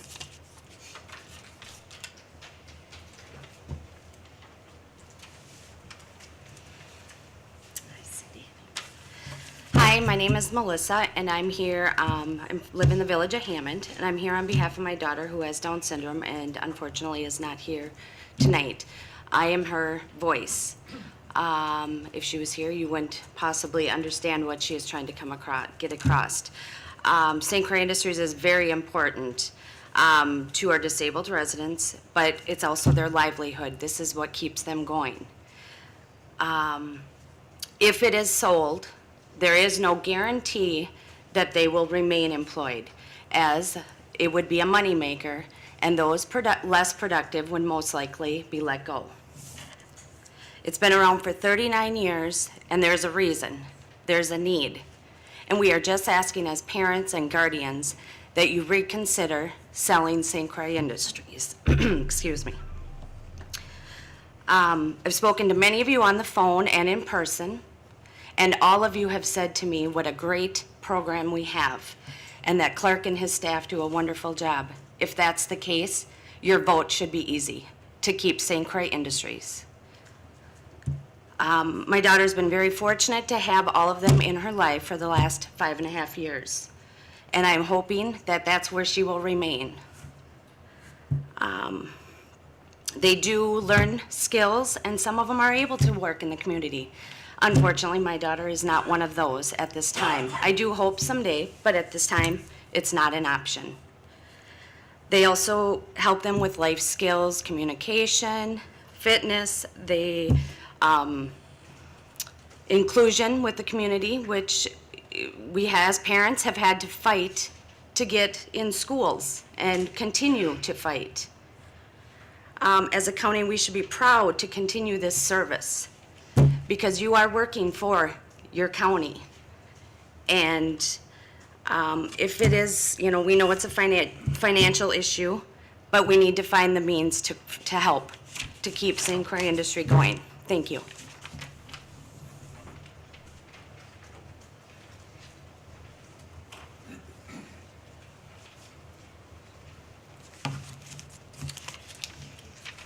Hello, I'm Mae Ross, and I'm a mother of Jamie Ross, who is mentally retarded with Down syndrome, but she's also hearing impaired, legally deaf, and has difficulty speaking, could not speak here so that you would understand what she really has to say. What she really has to say comes from her heart. I've worked all my life with people with disabilities, my working life, and have seen a lot of people who are hired to work with persons with disabilities. I've never seen any better than the combination that you have at St. Croix Industries. When the county board started St. Croix Industries, Karen Hall was leading at that time, and county board embraced this population. They wanted them to succeed. They wanted them to be more, to do more, to be able to work in the community. That's what St. Croix does. They push people to their best abilities. Jamie also has the post-traumatic stress syndrome, which gives her Colleen quite a challenge with behaviors. And between all of the staff members who have worked together loyally for 20 to 30 years, they know what to do when somebody's having a behavior. They're there, they know the history, they know the family, they know the disabilities and the vulnerabilities of the people, everybody they work with. That's the beauty of keeping St. Croix Industries. You already have a beautifully working instrument. These people know how to hand off one problem to somebody else who works very well with that person. You don't find this by passing it off to a new organization who will be hiring new people to come in and work. For them, they've dedicated their lives to this, and it shows. That's why they got Better Business of the Year. They benefit the industries because they can provide cost-effective services by the work that they do at the workshop. They have people learning work skills in the community. They go to the hardware store. They work right there. They know by being there and working with other people the social skills they have to have, how they have to have acceptable behavior, and what is required of them to do a job. That's what we're all about, is trying to build up people and make productive citizens. That's what St. Croix Industry is very busy about doing now. We're saying that the cost is too high. The cost is comparative.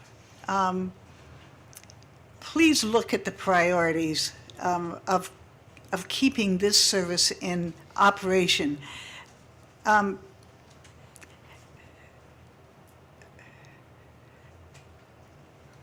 They are the heart for many of their clients. That's where they go for their socialization. That's where their family is, their other family. Many live in group homes. Some of them live at home. But this is their other family. They go to them and they are safe there. That's one place where Jamie is safe and she knows it. And she can work to the best of her ability because when she acts out, she's right on it. Colleen is there, Bonnie is there, Louie is there. Boy, she doesn't get away with anything. But she does know how to work and she loves it. Every day she gets up to go to work. Please consider the options and taking more time as you decide how you're going to vote today on St. Croix Industries. They deserve more time. They've done the job well for many years. Don't throw them away, please. Thank you.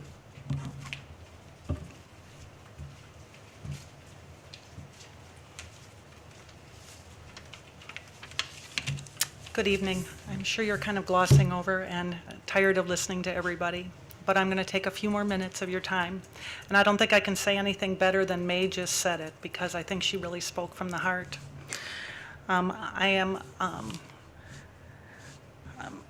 I live in New Richmond. My brother John has been working at the workshop since 1995.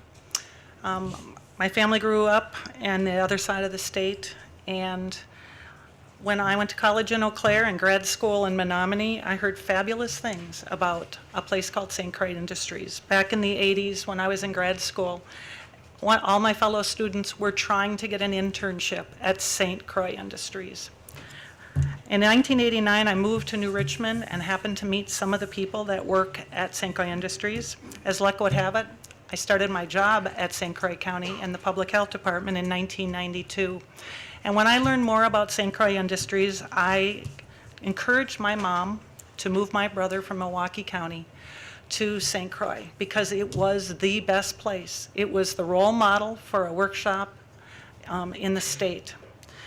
And so tonight I want to talk a little bit to you as county supervisors on the county board because you are going to make a very important decision.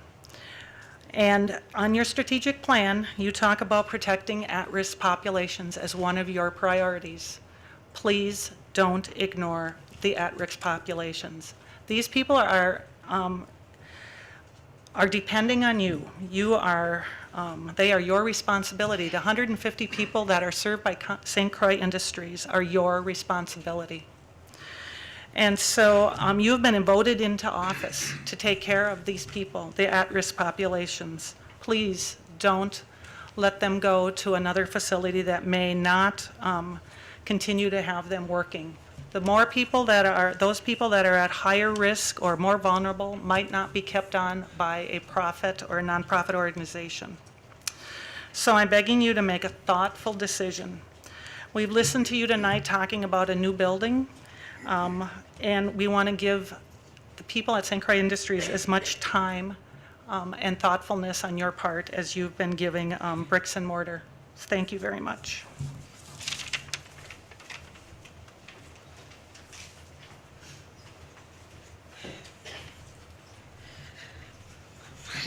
My name is Michelle Kennedy. I am from Hudson, Wisconsin. I just want to say please don't close St. Croix Industries. Thanks to all the staff I love at St. Croix Industries. I just want to say that we are there to work and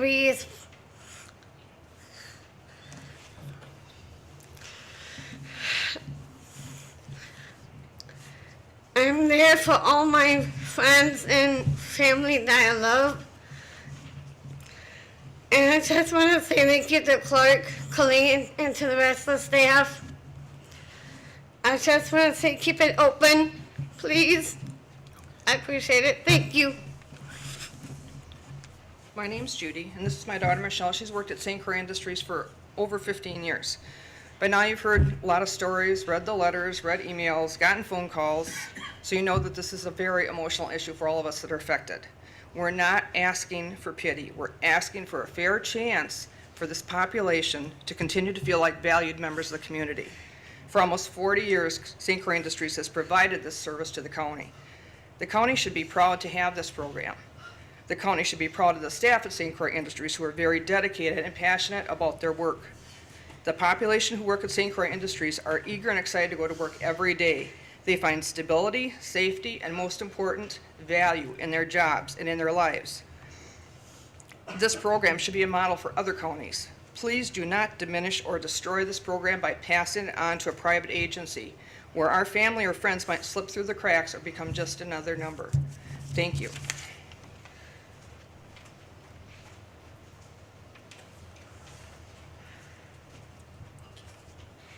Good evening. My name is Susan Langfeld. I'm from town of Stanton. My daughter has already spoken this evening.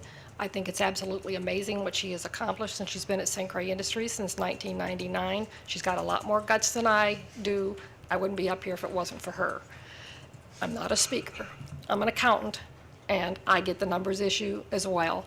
I won't go into all the good things I could say about St. Croix Industries. You've already heard it. I also am requesting time.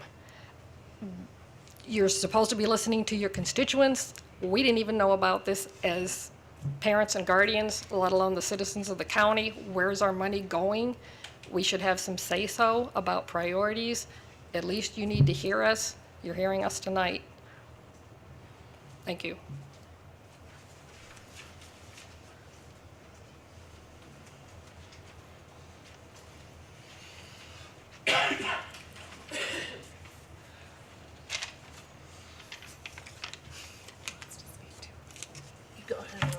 Hi, I'm Velvet Peterson from Somerset Township, and this is Jacob Peterson, my son. And I just want to say we have to realize that there's always going to be disabilities, even though we wish there wasn't. And we need services that are going to help the disabled. Our son Jacob has disabilities. He's worked at St. Croix Industries since 2008 after graduating from Somerset High School. This is a major part of Jake's life. He gets up, he looks forward to going to work every day, and he gets upset if they call and say it's a snow day, because he has to go to work to earn his paycheck. Jacob started working there. He started in the workshop, and he's progressed to working 2 days a week in the community, and 3 days a week he works in the workshop. He's very proud when he gets his paycheck, whether it be $22 or $69 every 2 weeks. Jacob and many other clients are very upset of the news of St. Croix Industries because they don't understand, and it's not easy for them to understand. Jacob blamed Clark and Colleen for this decision, and that's why he is here tonight, and he was at the meeting last night to see who will be making the decisions. St. Croix Industries provides Jacob and other clients with the quality of life, sense of security, work skills, job placement, socialism, life skills, independence, and community outings to be a productive citizen in the community, like everyone else. I think if you go to see St. Croix Industries, you will see it's not a big fancy building. They don't have fancy offices in there or drive fancy vehicles. But they know how to make it work for their clients to succeed to the best of their abilities with the safety of their clients in effect at all times. I don't feel you will find a comparable program in St. Croix County. St. Croix County should be very proud to have St. Croix Industries program and work hard to keep it a county program now and in the future, and don't compare us to other counties. After all, we are talking today on St. Croix County's growing future and the residents they serve, and not another county, as they do not pay the property taxes here. We do as a St. Croix County resident. Now is not the right time to give this up, if ever. To the board members who do not understand people with disabilities, they are real people with real needs, have real voices, and they need to be heard. And it is sad to see that this is even an issue. People with disabilities are also first-class citizens and should be treated that way. Being taxpayers in St. Croix County, we are asking, don't target people with disabilities in your budget targets. Keep St. Croix Industries as a priority county program and look into other areas for budget cuts. Please think long and hard about the vote you want to cast, and remember why you were elected to the board. Thank you. You want to say something? Is this microphone on? Yes. I like to say, I want to keep this job at Queen Street. I want to see my friends and I want to keep it because I really want to keep more money. But I hope Colleen and Chloe and all the people understand me and what I'm feeling about this. Thank you. Time.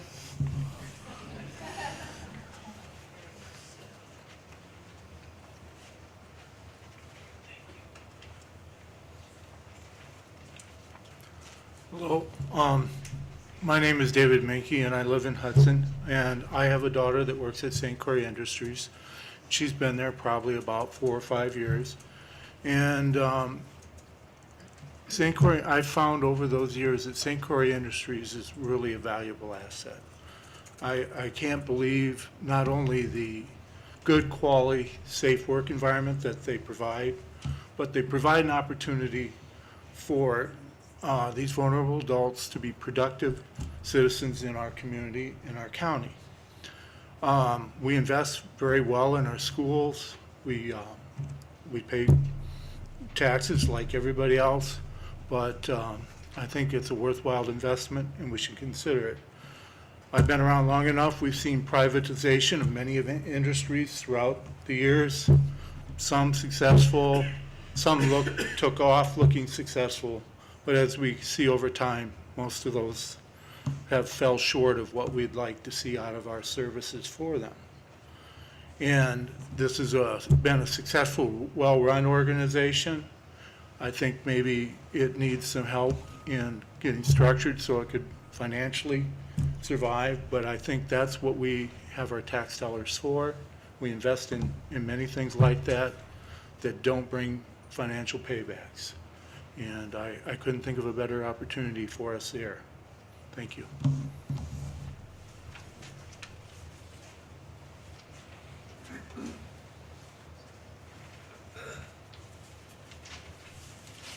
Ladies and gentlemen, thank you very much for your passion and your courtesy.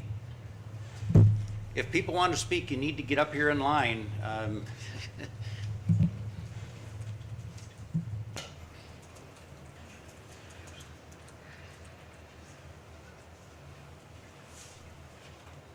If there are others that want to speak, please get ready to come forward.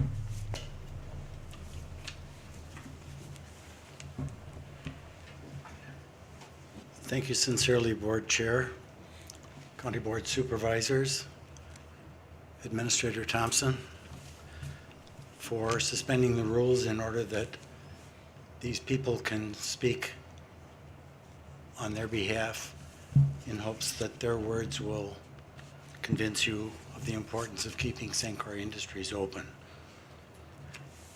And thank you sincerely to all of you guests who spoke so eloquently with respect to something about which you care so deeply.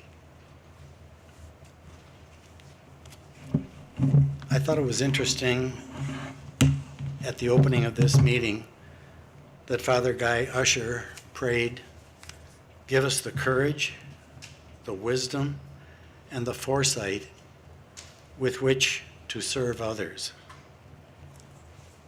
Those words were complemented by the words of James Ellsbury, the new facilities director, when he said, "I was impressed by how well you, the county, take care of the citizens of this county." I think those are words to keep in mind as we make important decisions. I served on this county board for 10 years, beginning in 2002 and ending in 2012. During that tenure, I also had the privilege of serving on both the Council on Aging and Disabilities and on the Health and Human Services Board. I wish to preface my remarks with this observation. There's an old adage which states, "Where there's a will, there's a way." If we paraphrase that maxim it could then read, where there's a political will, there's also a political way. I would venture to say that each of us in this room, at a very young age, has been taught the golden rule, to do unto others as you would have them do unto you. From the time I began serving as a county board supervisor and up until 2011, clearly visible on the letterhead of all official county stationery and also on the outside covers of the county directory, which is available to all citizens in the county, were what I assumed was our county's motto. Those words, service is our purpose. Conspicuous by their absence, these words vanished in 2011. As I look back in time, I'm very puzzled by three things.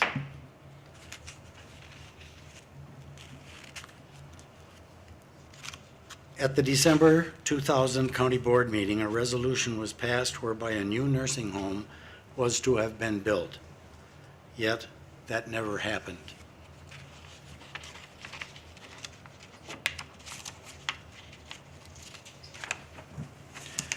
In 2008 and again in 2012, referendum questions were placed on the fall ballot asking the taxpayers of this county whether or not they wished to continue partially funding the operation of our county-owned and operated nursing home.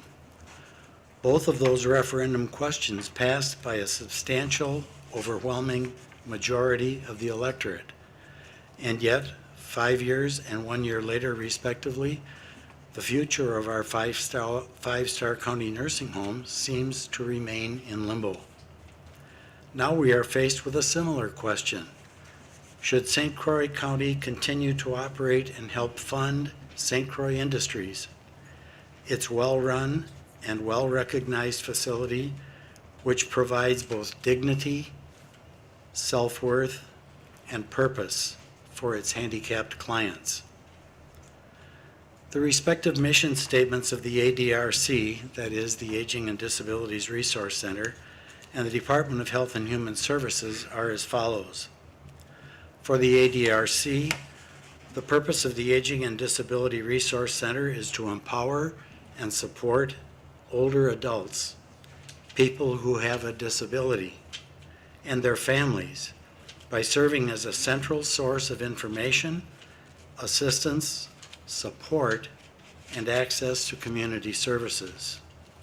And for the Department of Health and Human Services, St. Croix County Health and Human Services strives to increase safety and self-sufficiency by providing a coordinated continuum of services that is dependent upon community collaboration.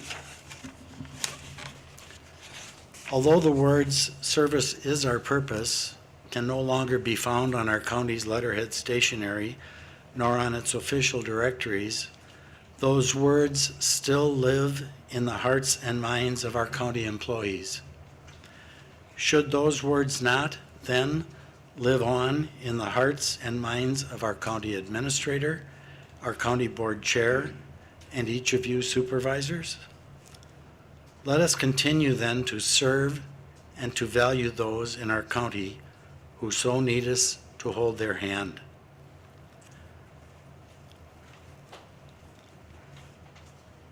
As many of you did last evening, I wish to publicly again thank and commend the director of St. Croix Industries, Clark Schroeder, and his capable and dedicated staff for the care, gentleness, discipline, sense of worth, and ongoing hope which they so willingly and ably share with their clients. Thank you sincerely.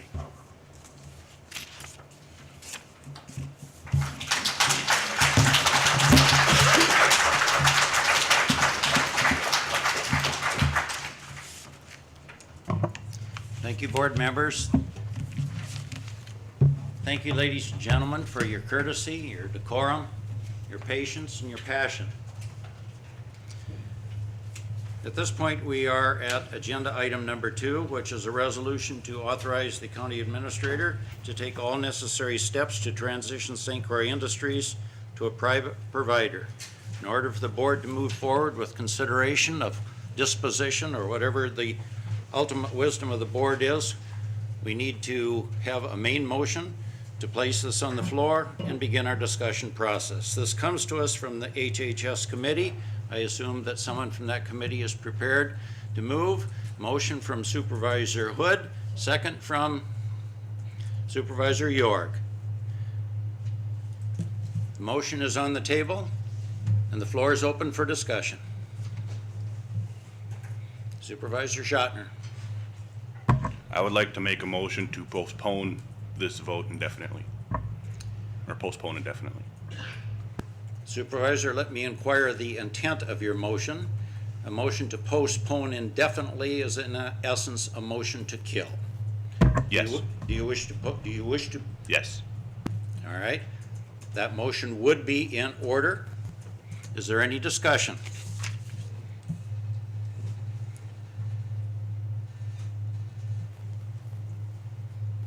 Supervisor Hood.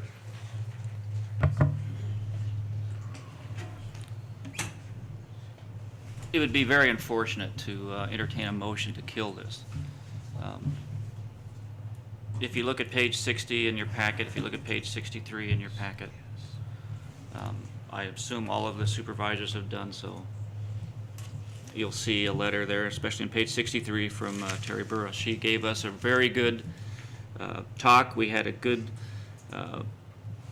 over an hour long PowerPoint presentation of the problems, and we were given an overview of the financial problems at SCI. And we were shown that it's projected over the next 3 years to lose $1.6 million. No one, whether it was Mr. Thompson, his staff, anyone on the HHS board, and I assume anyone here in this entire county board, would say that this is not a good service and that we want to see it closed, stopped, diminished in any way. What we want to do is try and preserve this service. That was our discussion for the 3 months that this was brought up to us, especially in our May 6th meeting. How can we save these services for these people? We are not trying to balance the county budget on the backs of SCI. No one is trying to make money on the disabled. So this is something that needs to come forward. This should not be killed. Supervisor, I'm going to interrupt you. The board chair is in error. I did not call for a second. We moved immediately to discussion. I was making sure that that was a debatable motion.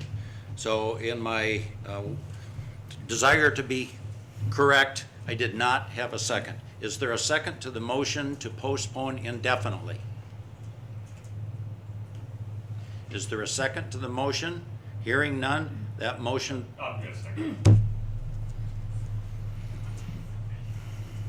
Second by Supervisor Horn. Supervisor Hood, you may continue. You have the floor. Thank you. The desire of the HHS committee and the reason that we forwarded this resolution to the full board is that when we were presented with the options of how we could preserve this service, how we could serve this disabled community that we heard from tonight, I agree. The whole entire HHS board agrees with the people who spoke. This is a valuable service and we want to continue it. But we have to balance the budget. Mr. Thompson has to present by state statute a balanced budget. We can only approve a balanced budget. So we have to come up with that over $500,000 in shortfall every year, projected to be 1.6 over the next 3 years. So we had to do something. And we were requested by the county staff to give them some policy direction on how we would address these budget shortfalls. We can do it by cutting services somewhere else. We all know we can't raise taxes. We can't just automatically say we're going to fund this with an increase in the tax levy. So we're going to have to take money from some other service. We can certainly do that. I can think of some places where we can make some other cuts in other programs in HHS. Perhaps we can cut the roads funding, highways, bridges, sheriff's department. We can look at all that. Or we can look at cutting the salaries of the staff, the county employees that work there. But it's going to be a big cut. We saw the numbers. It's going to be nearly 30%. That's going to be a big cut for those people. Or, which to me makes so much more sense, we partner with a nonprofit, as 64 other counties have done out of the 72 in Wisconsin, because they can be regionalized and they can spread their fixed costs out over more people, and it makes for a better economic model. That just seems to me to make much more sense than trying to go the other way, because if we start trying to fund this by cutting other services, we have other constituents, we have other people that will come in here and say, why are you cutting our program? And I think if we do that, it will just mean the end of SCI. It'll be slower, but it'll be very difficult to keep funding it, because every year we'll have other people in here saying we need money for our program, and I think it will send SCI on a downward trend. I think if we take those kind of pay cuts from the people that work there, I certainly wouldn't like it. I would probably try and find a job somewhere else. I think that will also send SCI on a downward trend. But I see, as I hope we'll hear from Terry Burrows from Southwest Family Care. She makes a very good presentation. We get a good presentation from Chippewa County. We have staff here, Deb Sukla and Tabitha Hansen, have both come from counties that have transitioned, and it was seamless. It worked. But it requires some work on our part as a county board to make sure it is seamless, to make sure that the concerns that were expressed don't happen, that those who show disabled people who don't have the abilities, who are less employable, still get employment. Work is a great thing. So we can do those things, but it will require some time, it will require some effort on our part, and it will take months to transition. But it certainly is the best option. So I would urge you to support this resolution. And I hope we'll hear some more from the staff on why, and maybe we'll get some more on those numbers. I would certainly like to hear it. Mr. Chair, I yield the floor. Supervisor York. To reiterate, I mean, I'm hearing there's fear of closing or shut down. It was the intent of Health and Human Services Board, as Mr. Hood has explained, and I want to reiterate that. The feeling is this program is invaluable. The feeling is we want to preserve it in the best form to serve the best way we possibly can. With the three options that we were presented, two basically automatically canceled themselves and left us with what we're being presented here with tonight. Change is hard. Messing with a successful program is tough because we have a very successful program. To my knowledge, they'll still be involved. We by no means want any loss of service, accountability, care, guidance, any of that, and the partnering and working together with as much notice is hopefully the ways, with our participation, to solve that problem. And I would hope we would view this situation as a positive step instead of some viewing it as a negative step, as we've heard some comments. This can be a very positive move for us if we do it right. Thank you. Supervisor Malik. I was genuinely alarmed when I read the motion until I had a call from Mr. Hood to explain some of the background. And I think if some of the intentions of the Health and Human Services Board members had been built into this motion, it would have saved us all a lot of emotion. As I analyze it, and I'm not a social worker, so but I am a supervisor and I'm charged with the duty of making a decision. As I analyze it, the way to minimize disruption of service has at least these elements. the program should continue in the same building. Changing a location would surely be disruptive to the clients being served. The present contracts, be they in the community or in the shop, should be continued, and every attempt should be made that the future contracts be similar so that the clients can continue to do work that they're familiar with. And the third element that occurs to me, and again, I say I'm not the world's expert, so somebody correct me or supplement this, but the third element that I think must be critical is that after the transition, there are as many familiar faces on the staff as there were before, that every attempt should be made to have the same, I'm not sure what the category is of social worker, but the same employees being employed by the new employer.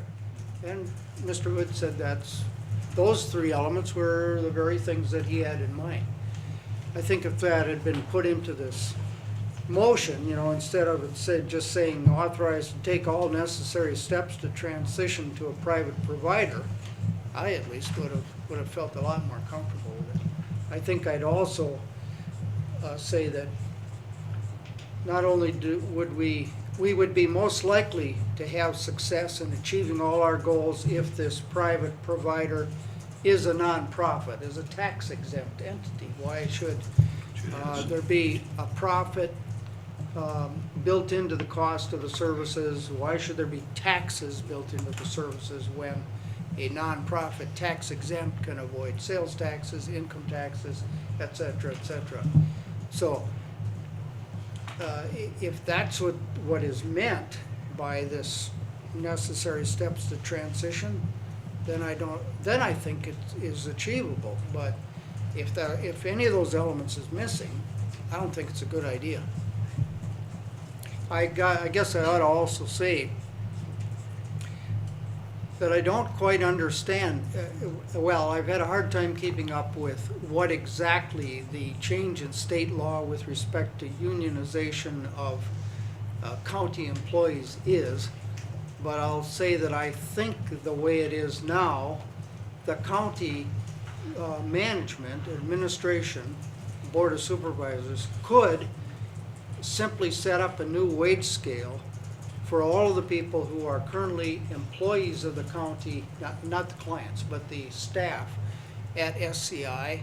And if it's $500,000 that needs to be saved each year, I think I'm right in saying that could simply be imposed. Now, you talk about pain, okay, pain. And maybe the employees would all leave and go look for other jobs.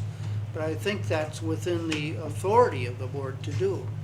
And if the Health and Human Services Board has already looked at this and decided that the only options that can save $500,000 are ones that involve really significant cuts in pay for the staff, and that's the way I read this, why not go directly at that and offer that opportunity? It hasn't been offered and it hasn't been rejected, as I understand it.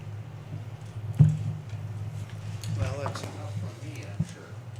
Before we continue discussion, Chair inquires if the board wishes to hear from Ms. Burrows with respect to the information from Southwest Care Management. Is that the desire of the board? Let's interrupt discussion then to do that. Pat, would you invite Ms. Burrows forward? Terry. Have her make whatever presentation and comments she deems appropriate for consideration by this body.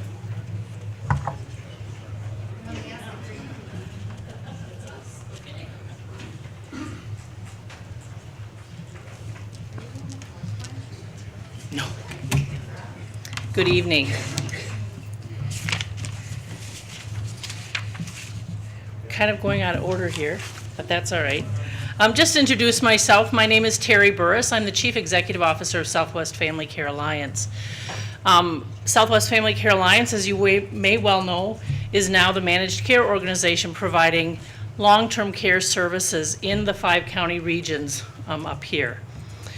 And just some history and what our role is in all of this, because it is confusing, and I really do appreciate that. Last fall, as we were entrusted with the contract to serve this region, we met with providers face to face. And one of the providers that asked us to come and see them in their home area was St. Croix Health and Human Services. And so in one evening, I don't know if it was late October, early November, we met here, or in the new Richmond Health and Human Services office with Fred and Clark and Deb. And we talked about the fiscal challenges that St. Croix Industries had been facing in 2012 with a rate cut from the previous organization to us being here. And so what we agreed to that night was that we would enhance the rate for St. Croix Industries for 1 year. Starting January 1st, instead of a $7 an hour rate, and I appreciate what people are saying tonight. I really appreciate your passion for where you work, where your sons, your daughters, your sisters, your brothers work. Just a little bit about myself for folks who don't know me. I have grown up in the world of disabilities. I've been a DD coordinator. I know Karen Clark. We've worked together in the past. I have a sister with a disability, and I just attended my nephew's graduation and helped them plan his graduation from high school party on Sunday. So I've lived with disability since I was 18.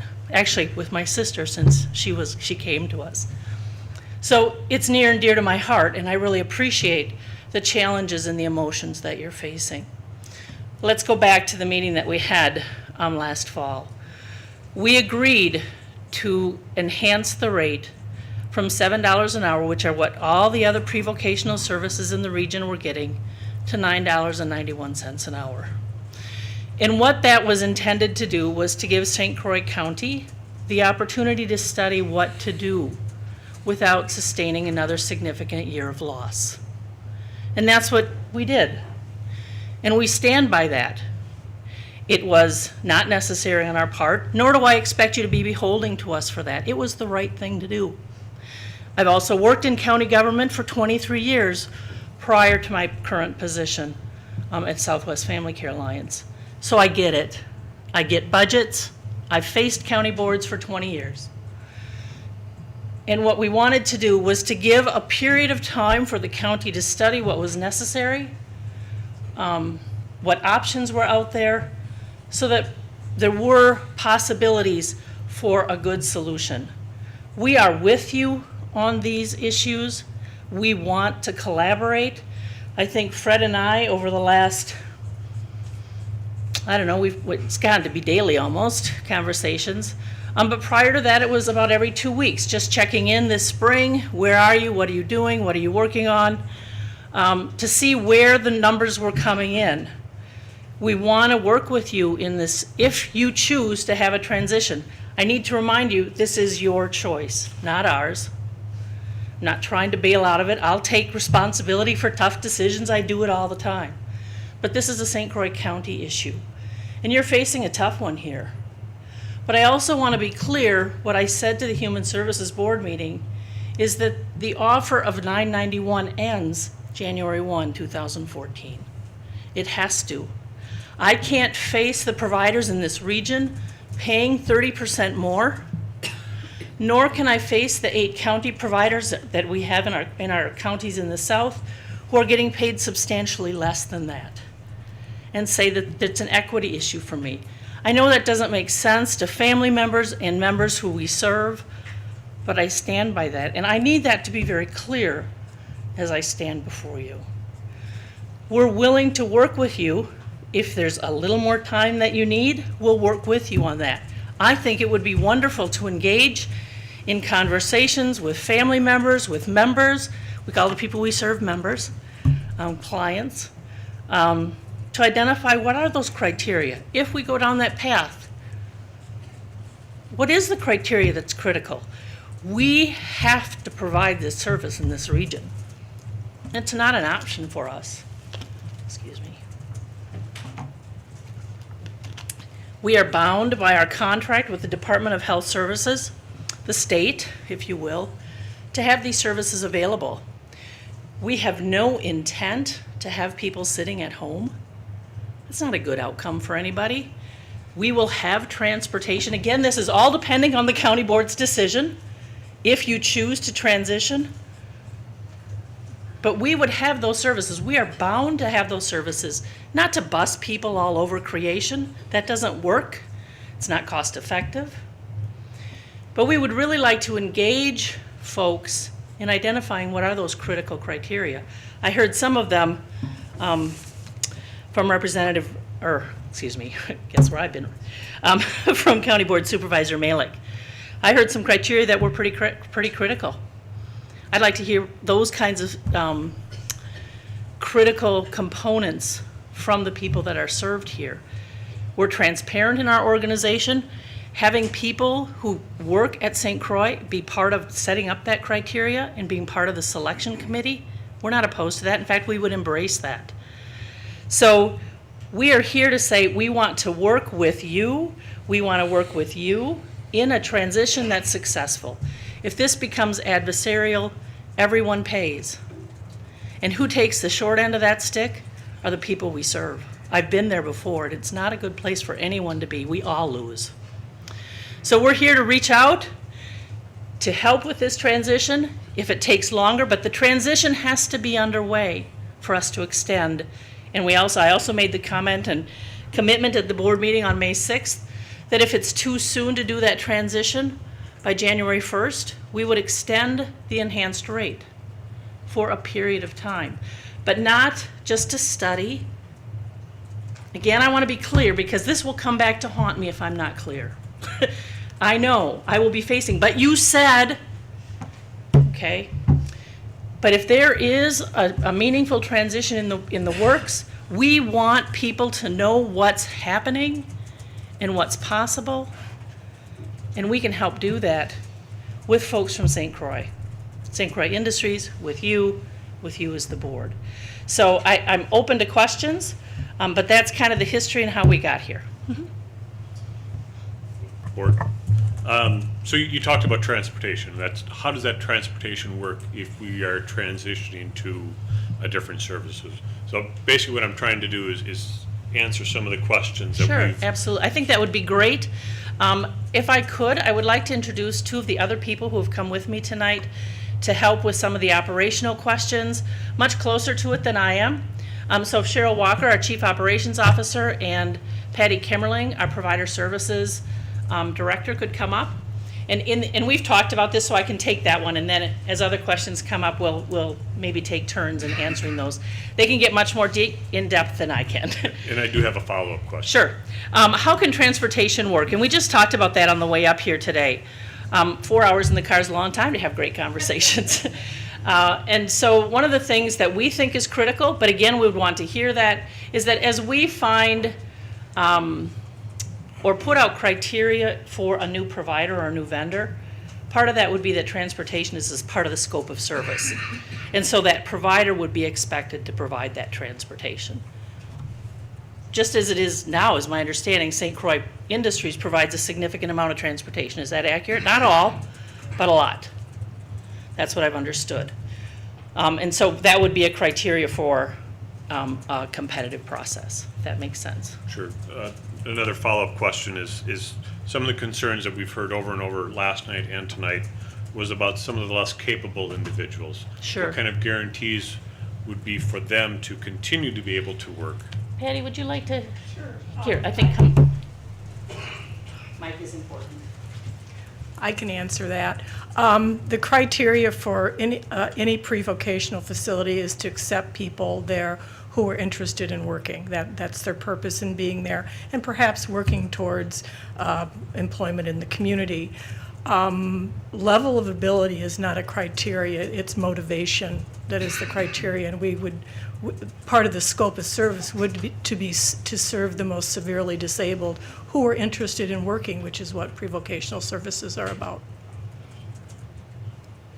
I was alarmed to hear that people thought people would be excluded, but all of the pre-vocational facilities that I'm familiar with, even people with the most severe disabilities are there working, maybe not the full 5 days a week, but it's based on their capability, it's based on their individual service plan, and there is no level that there's a cutoff. It's the motivation and the desire to have employment. That is the criteria. Board Chair, if I may ask maybe some of your advice. I'd like an opportunity to, or I guess my end game here is possibly to vote at the August County Board meeting on this, and in that interim to basically, as Health and Human Services Chair, meet with the organization and some of these families who would like to meet and have some of their questions answered.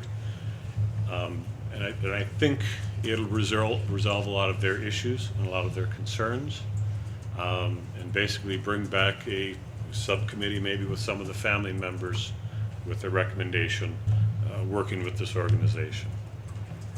So as I have seconded the motion, I'm looking for your advice now that you know my intention or where I would like to go with this, how to proceed. Well, I will respond, Supervisor, to your question of process. I try very hard to stay out of steering where an action is going. I don't think that's the role of the chair of the meeting. But from a process standpoint, if that is your intention, the motion that is in front of us right now, which is a subsidiary motion, it takes precedence. It has a priority ranking over the main motion that was first offered. If your intention is, in fact, to study and look at this another time, the proper process, and I'm only referencing parliamentary procedure, the proper process would be to defeat the motion that is currently the subsidiary motion that you in fact seconded, because that motion has the practical effect of killing the resolution. If that motion is defeated, we are back to the main motion. Then the main motion that's in front of us is the adoption of the resolution. But that now opens up the possibility from any parliamentary standpoint of referring this back to a committee, for instance, I'm not saying that it should, postponing it to a date specific, which is somewhat what I think you were asking, but it gives us an opportunity to consider another option. At this point, Chair inquires if this board wishes to continue any discussion relating to the subsidiary motion that is in front of us right now, which is in fact a motion to postpone indefinitely. Supervisor Schottner. The reason I put forward the motion to postpone indefinitely is specifically for what you are talking about. But at the same time, I feel that what has been put forward was rushed. The actual actions, the alternative actions, seeing if the staff would be willing to take pay cuts, was never really pursued. That we have a constituency that is very invested in this issue, and it seems that we're letting that vital resource just walk away. And I think there would be a better time would be actually after the next budget to bring this up. Then we could actually see the impact and make the decision then, because they've said that if we decide to do a transition, they are willing to extend past the January 1st deadline as long as we're willing to make that transition. Is that not true? Let me be clear. Yes. They told me in the car, watch out for that one, Terry. This isn't funny, but they did tell me that.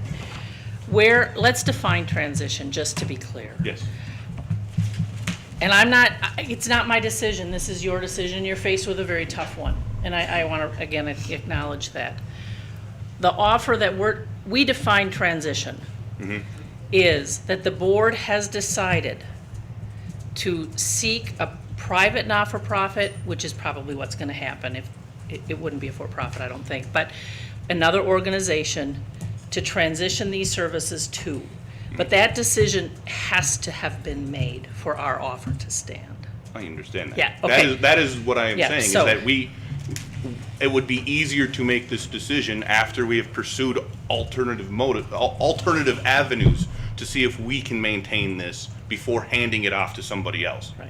And we have meetings after our budget discussions in order to, and we can vote then. It's not my issue. Is that not, if we voted the first Tuesday of December and we said, yes, we want to transition, we would not then? It wouldn't be time. It wouldn't be. We think it would be a minimum of 6 months to really do a thoughtful and planful transition so that people really understand what's happening. And Ms. people can Burrows, be a part of that. I'd ask you to come back to the microphone because that's where the recording I'm is sorry. picked up for our cable TV. I was thinking just for people in the room, my kids can hear me quite well with my voice, so I'm sorry. So the reason that I would be real reluctant in the December vote is that that would push that well into 2014. Okay. That would be difficult. We're talking the first quarter. Okay. So, Supervisor York. I'd like to comment on your request, and, you know, we were given 3 options. If you look at page 71 of the packet, the very first one is to make operational adjustments. And we asked on the likelihood of that being a viable option, and is that something that, you know, we should pursue? And we were advised not to take that road. We were cautioned that that's not the best way to do this. Then the second one was to apply levy to SCI for funding to solve the problem, or last, where we are now, transfer it. So the question you're raising, I feel, has been answered, because the thought of going after the employees for a huge wage cut, as Tim has said, it'd be 30% at least, we are advised not to take that path, because it just, the morale, everything that happens after that is not good. And so it was decided not to pursue that venue as one of the options. That's the end result of the meeting, so it was asked. Supervisor Malik? Well, it would seem to me that by our August meeting, it ought to be possible to make that offer to the employees and know for sure that it is not acceptable. I mean, the alternative is a layoff, isn't it? If the option that's outlined in this motion, transition to a private provider, is undertaken, that means all current employees, staff, are given layoffs. They go draw unemployment, or they find other jobs. All right, nobody says this isn't painful, but saving $500,000 a year means some proportion of the employees who formerly worked for St. Croix County as staff are picked up by some new provider. I'd like to see that be as many as possible, but understand, working for a nonprofit means very low benefits, relatively low pay, same issues as with our nursing home issues, same kinds of things. That's the future of this, because the state government is not giving us the money anymore. Now, if we undo this permanent tabling here, and we table it till August, it ought to be possible to make that offer to the employee group and get some sort of response, and it ought to be possible to put together at least a first draft of a request for proposals that would be used as a framework for creating this new corporation or locating this provider who wants to take on St. Croix County. You know, does it have to be in the same facility? Does it have to maintain the contracts, the points that I made before? Does it have to hire up a certain proportion of the present employee group, something like that? All that should be available for us by the August meeting if people, you know, really get on it. But we are talking about a crisis here, so I think people will really get on it. And then I'd be happy to vote for this if we had it in that kind of context. Supervisor Ring, were you seeking recognition? Yes. You are recognized. It seems to me that we are moving too fast. When we've spent on every agenda since November, we have talked about bricks and mortar. There is a lot to learn here. and to understand it. And to me, I look at it as if it's like, the analogy I'd use is like it's selling a company. But we have no terms for what we are doing. And I'm not even talking in terms of price, but it's the kinds of things that have been brought up. But what do we want? Do we want to try to transition those same employees? What is important? We've heard about a lot of important issues to a lot of stakeholders here. They're not in the process. To me, it's like turning over the keys without having any idea of what the end result will be. And we're talking about people's lives and their families, these constituents. And when I hear Southwest talk about, we can offer this, I don't have the letter in front of me, at the same standard of service, what does that mean? Does that mean you'll be open 5 days a week? What is the ratio of staff to clients? That's a concern that I have. I think we need to define with these stakeholders, including the families and the staff members who are on the front lines, who know this business very well, with Southwest at the table. How do we make this work? Because I attended the Health and Human Services meeting in May when it was discussed. I do think people are speaking with their hearts. They want this to be successful. Nobody, I don't know anybody on that committee or here that wants to let this service not go away. They certainly don't want it to go away, but we want to do the best we can. But we have to deal with these budget issues. That's been imposed upon us, so we have to sort through that.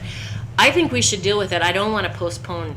I will vote against postponing indefinitely. We have to deal with this issue. We have to do our jobs here. Supervisors, it is the opinion of the chair that we are in fact discussing the resolution and not discussing the subsidiary motion. So I sense that we are prepared to deal with a vote on the subsidiary motion, which takes us back to at least to the main motion, and we've got some better clarity on the possibility of where we're going. Is that acceptable? At this point, we're going to vote on the subsidiary motion, which is a motion to postpone indefinitely. That is, from a practical standpoint, that's a motion to kill the resolution. This motion comes to us from Supervisor Schrottner. It is seconded by Supervisor Horn. Proceed to vote on that motion.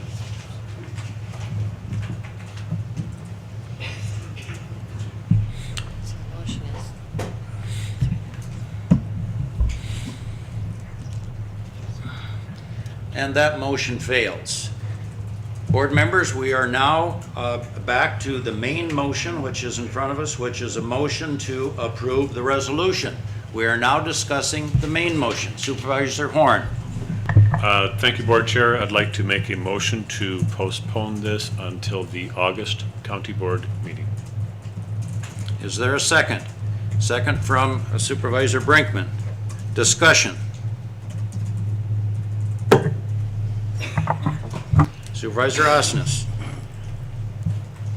Are we in fact going to be just kicking this down the can down the road for 2 months? I think, Pat, you and I had a discussion this afternoon, and one of my concerns that we talked about, I wonder if you could just kind of go over some of the suggestions you might have. Sure.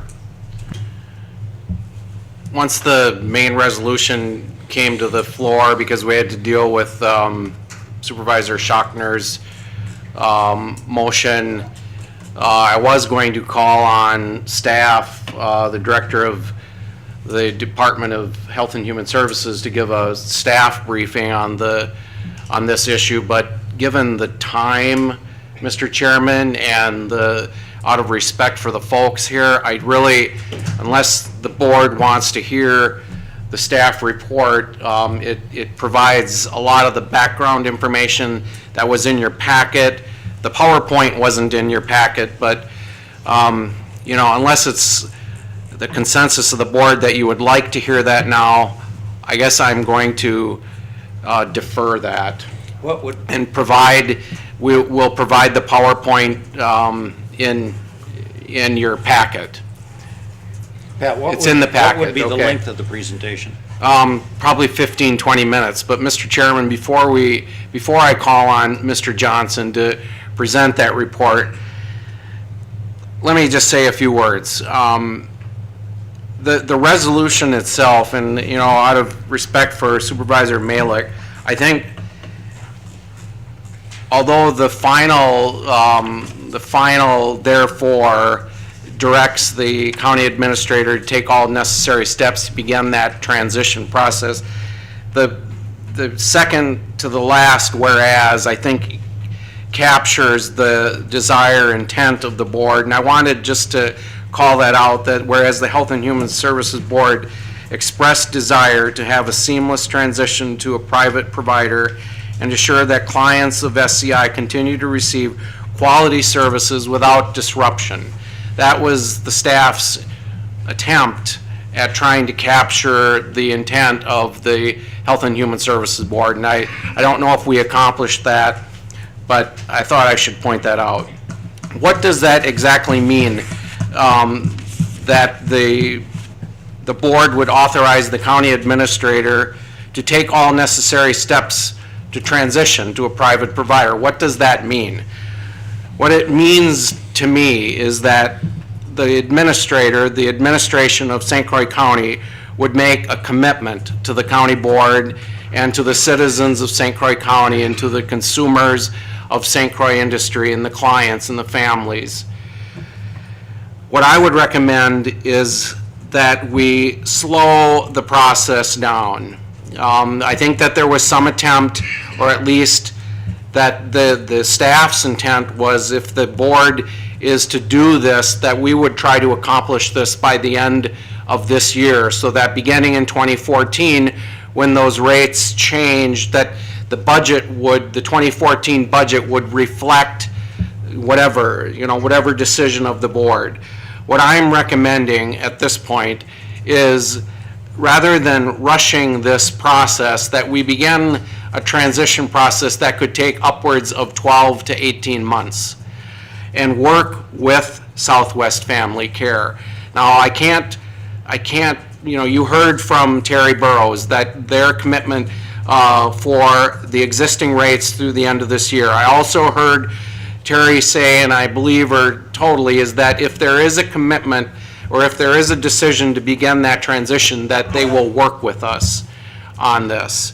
So I'm proposing that we begin a 12 to 18 month transition period. So it would take us through all of 2014. And so that we wouldn't have to rush into a decision, that we would have all of 2014 to really thoroughly work through a good transition.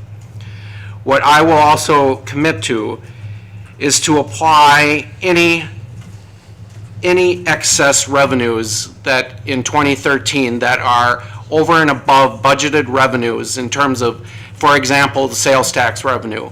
I would commit at this point to apply all excess revenues for our sales tax fund diverted and to vote that to St. Croix industry rather than it going directly into the general fund.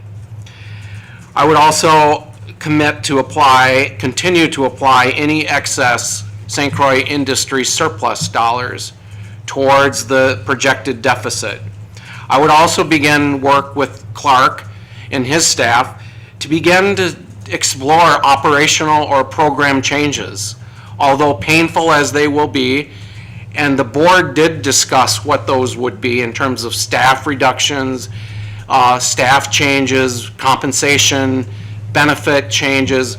I'm not saying all that would have to be done if we take all these steps, but there may be some operational or program changes that I would work with Clark and Fred to try to implement to ease the budget deficit.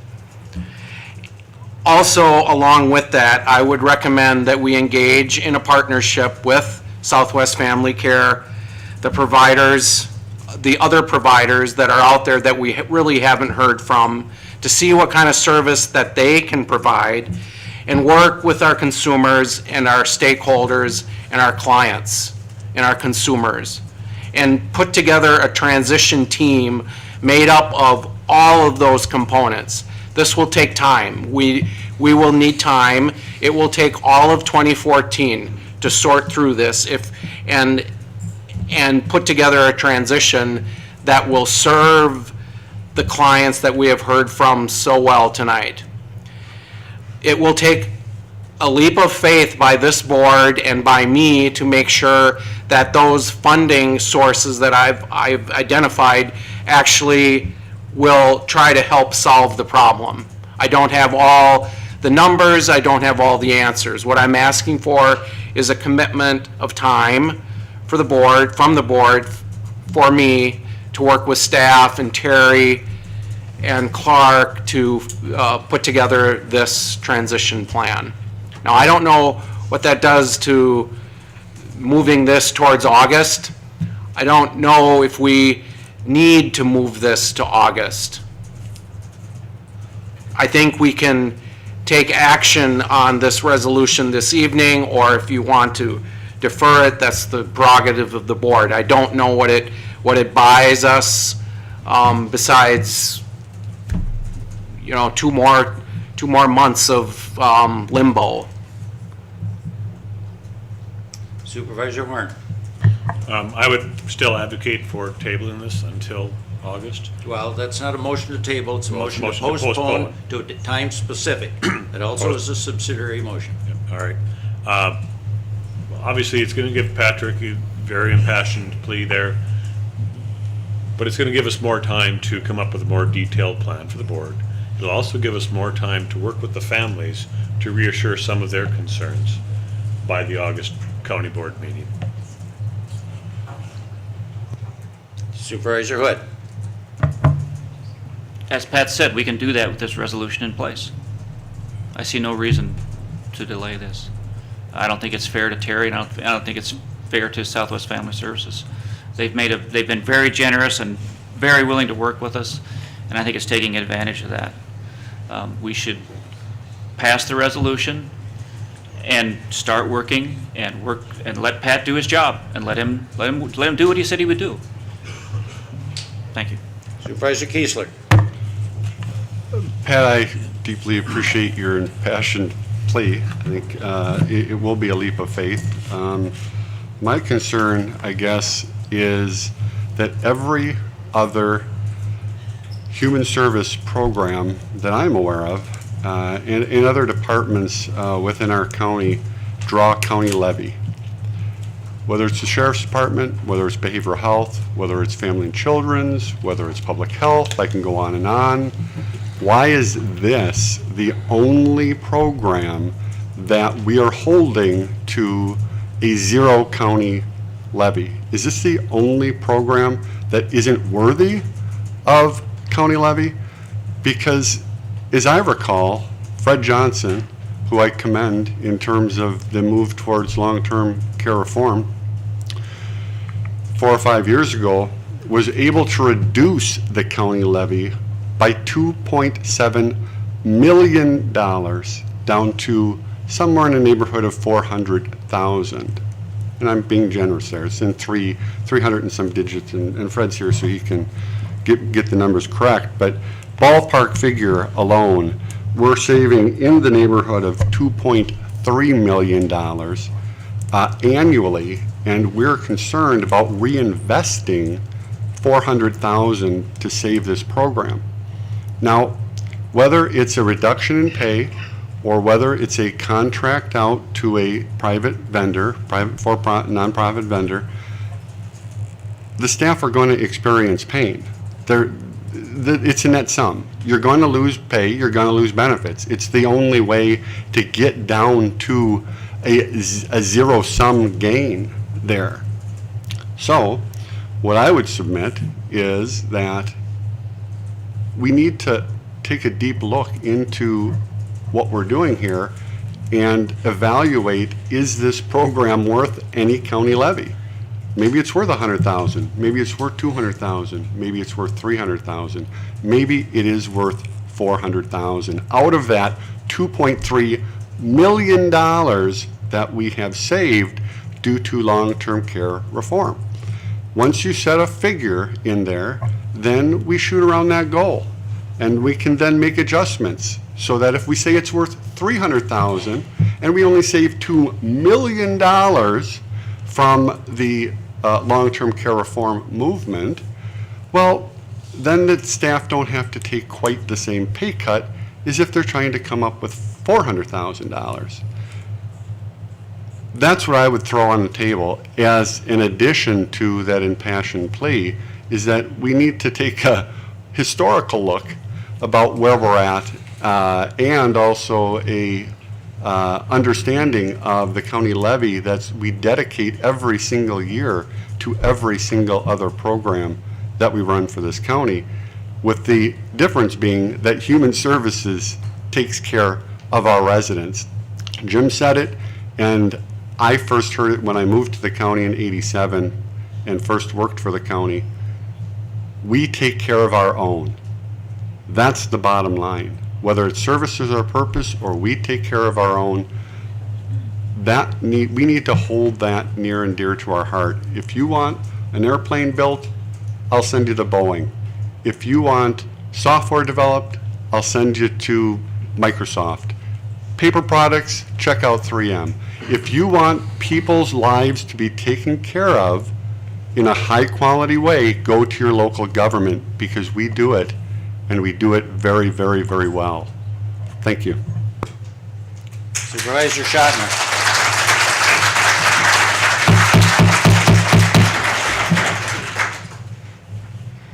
I just want to Please, speak. your courtesy earlier, I appreciated it. I'm still asking for that.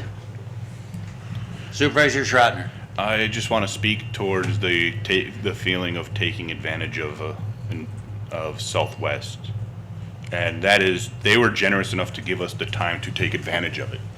So why are we going to throw away the time that they're giving us? That's the way I look at it. I don't view it as we're taking advantage of them, but we are throwing away time to properly pursue other avenues, and that to me is key. We need to have time. They gave us the time. Why are we not taking advantage of it? Supervisor Malik. I wanted to get clarification on the record if the Health and Human Services Board has been operating under the assumption that a new provider would essentially have rent-free use of the present facilities. Mr. Chairman, or Supervisor Malik, that's part of the transition plan. That's part of the due diligence that needs to be done, the transportation, the facilities, the equipment, the cars, the buses. It's all part of that transition plan. That they would be used. Yes.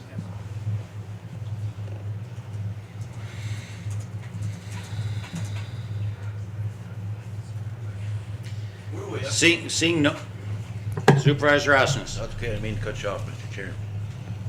So after all this discussion and everything else, what's the motion that's on the floor? For those of you that have been paying attention, the motion that's in front of us is a subsidiary motion. It is a motion to postpone to a date specific.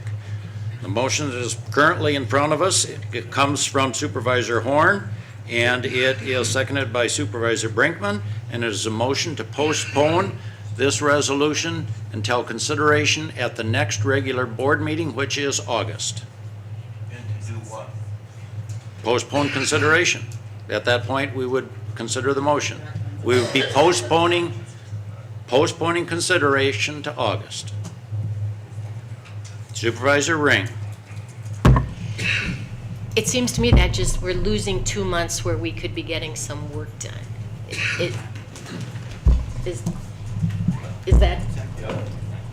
Other people see it differently?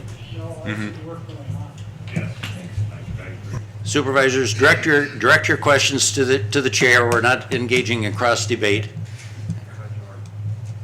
My understanding is that Supervisor Malik, you're recognized. that the administrator and the Health and Human Services staff would proceed along the lines of today's discussion in order to make a more persuasive case in August.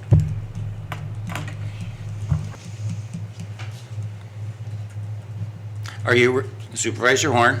It is also my intention to engage the families in this discussion. Is what we've heard last night and what we've heard today is, it's to them, it's come up quick. It's basically trying to get them up to speed. And as some of the families have offered to assist with numbers and that type of stuff, to engage some of them in that matter as well. Supervisor Schottner? This is a question to speed. Was this actual resolution brought up to Health and Human Services and voted on? What was written? This was what was voted on, because I did not see it on the last agenda. Supervisor, I'm going to have Corporation Counsel respond to that, because our practice says to take the action from a standing committee and have Corporation Counsel put it in the form of a resolution.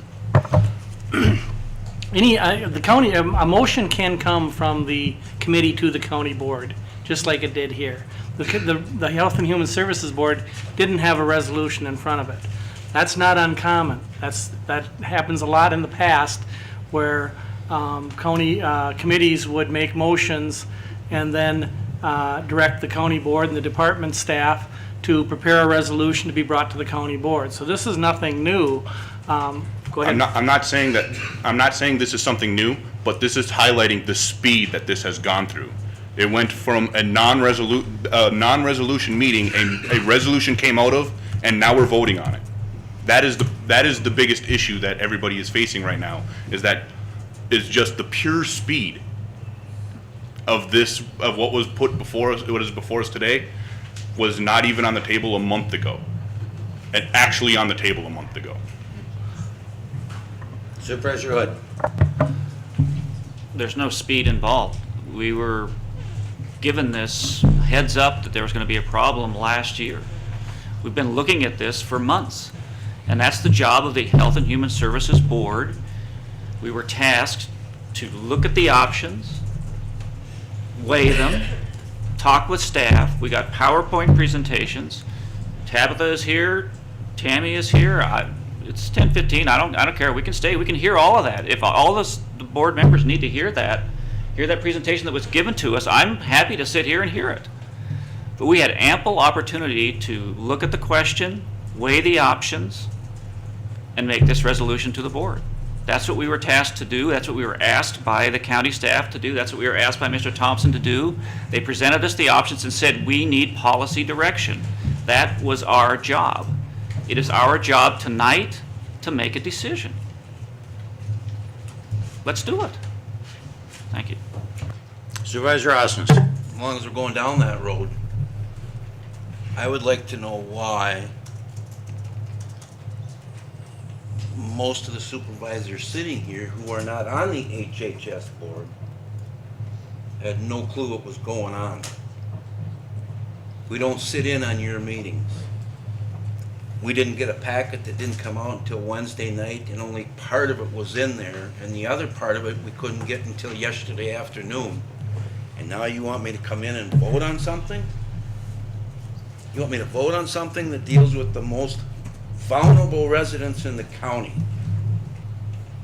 That's uncalled for.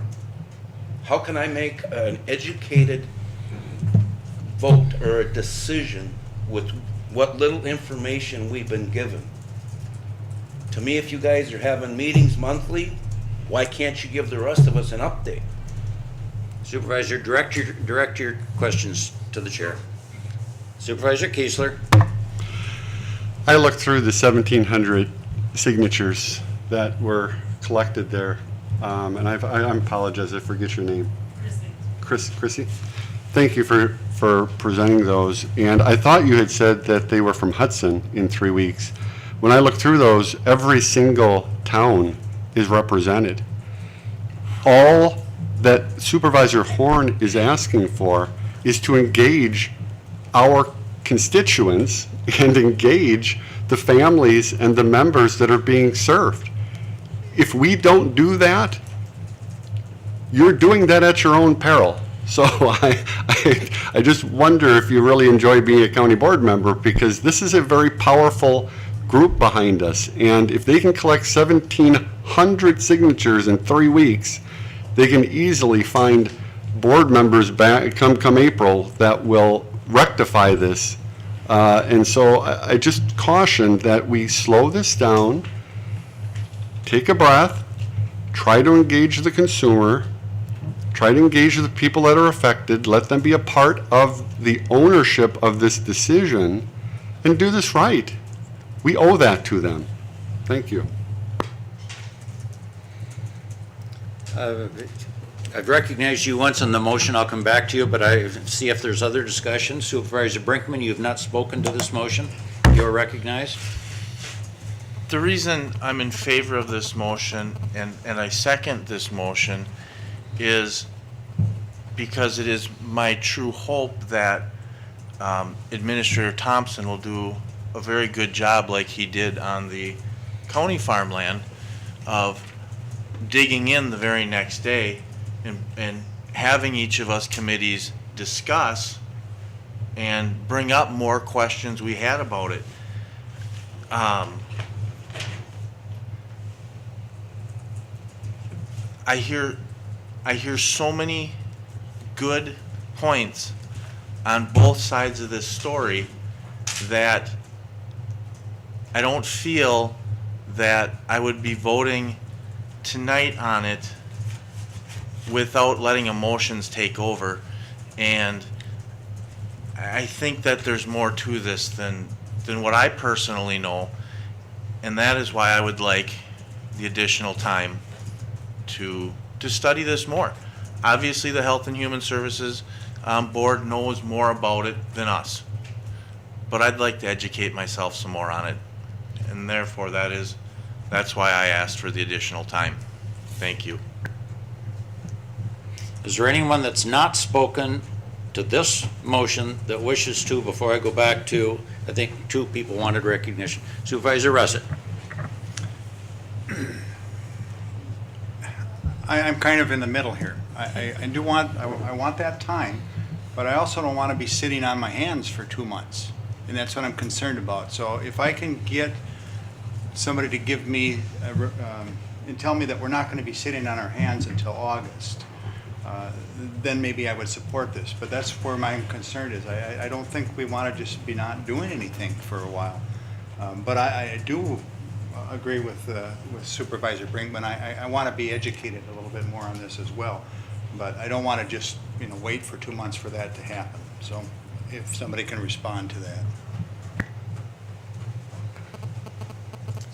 Supervisor Horn, and then I'm going to go to Hood and then Schottner. I think those are the ones that are. Supervisor Ring, you wanted recognition? All right, then we'll go right in this order. All right. Supervisor Horn. Obviously, my intention is to be working with our administrator, coming up with more detailed plans. It's also engaging the families. You've heard, if you were at the meeting last night, you've heard a lot of the fear from them of what's, this transition. It's a scary process for them. So part of it is to slow it down and engage them, bringing them along with the process. So in 2 months, we don't have another impassioned pleas. It's an education process for everyone, not only the county board, but also for the families, so that they're not feeling left behind. Administrator Thompson has outlined some great ideas, great plans to move forward. I'd like to have those more written down by the time we come in August.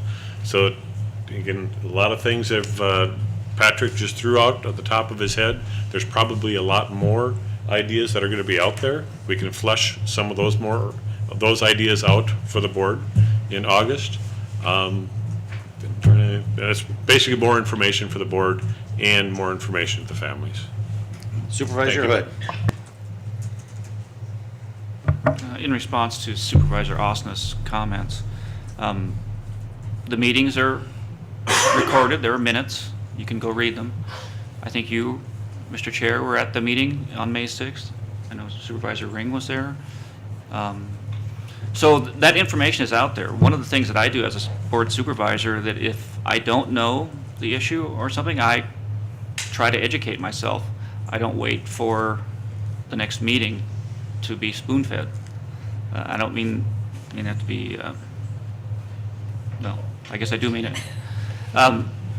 So I do my homework, and so you can do your homework on it. You can look at the minutes, you can look at the agenda packet, you can call. I didn't get a single call from any supervisor saying, hey, Tim, what's going on here? Can you educate me? Can you tell me about it? I made a phone call to a board supervisor. So the information is out there, and it was available, and you should be able to get it. You should know it. Supervisor Ring. I would like to vote for this resolution. And I think my intent is the same as what I think I hear from Supervisor Horn and others. I want to engage these people. I want to do it sooner rather than later. That's why I want to. It seems like the work can start in that direction right now. Supervisor Schachner. As far as the information goes that was brought up by Supervisor Hood, there are no minutes online for the last meeting. That is why I brought up the problem with the resolution coming out of the meeting, because there currently are no minutes for the last meeting online. So there is no way to get informed on this with what happened during that meeting.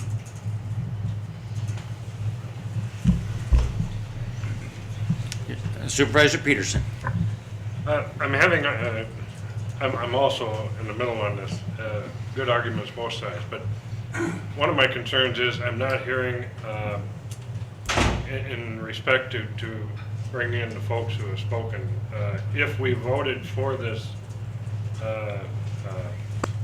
recommendation and approved it, would Patrick in fact be committed to involving these people and through Fred or however they wanted to do that? Or do we have to delay this, I guess is my question, to accomplish that, my question. Who do you want to respond to that, Supervisor Peterson? I'll let the chair decide who he would like to hear. Whoever would like to. Well, I think the appropriate response should come from the administrator. The resolution results from a action in a standing committee directing certain things be done. So if that in fact is followed through, it tasks the administrator with certain things. So Administrator Thompson, would you directly respond to the question posed by Supervisor Peterson? Sure, I'll try.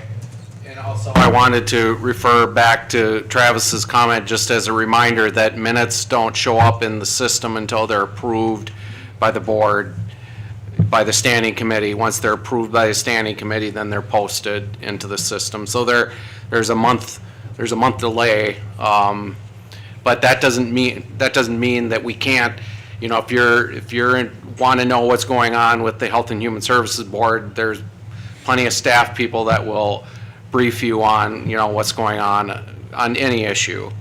Trying to answer your question, Supervisor Peterson, the steps that I've outlined are steps that I would commit to and commit the staff to ensure happens if we begin that transitional planning.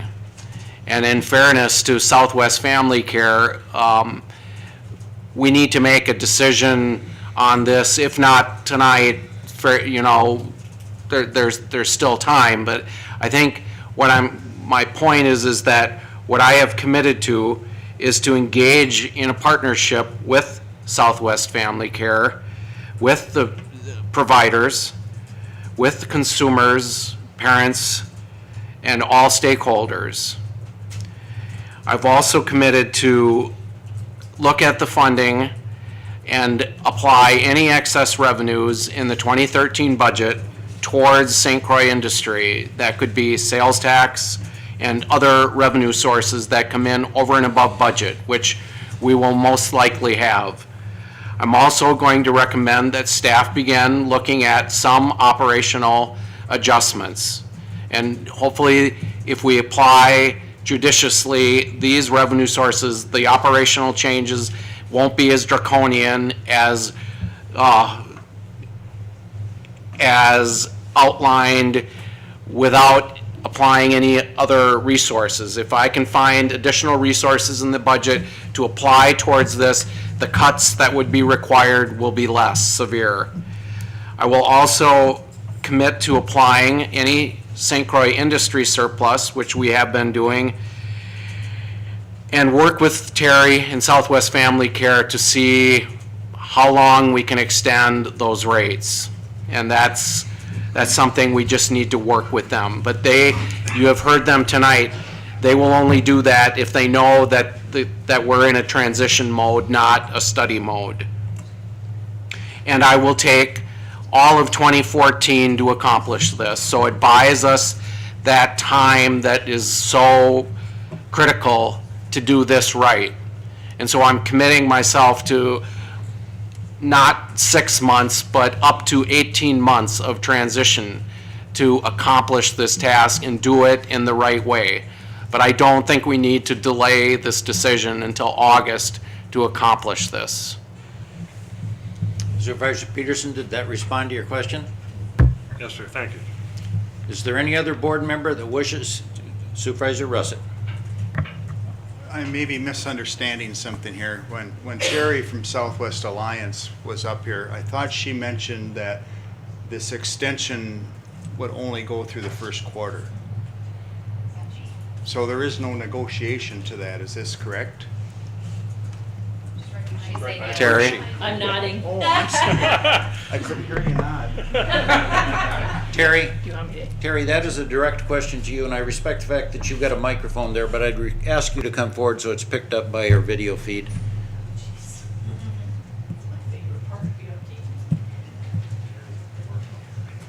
Where the question is, Terry, how much wiggle room is there? And, you know, I don't want to negotiate with you in front of It's really warm in here.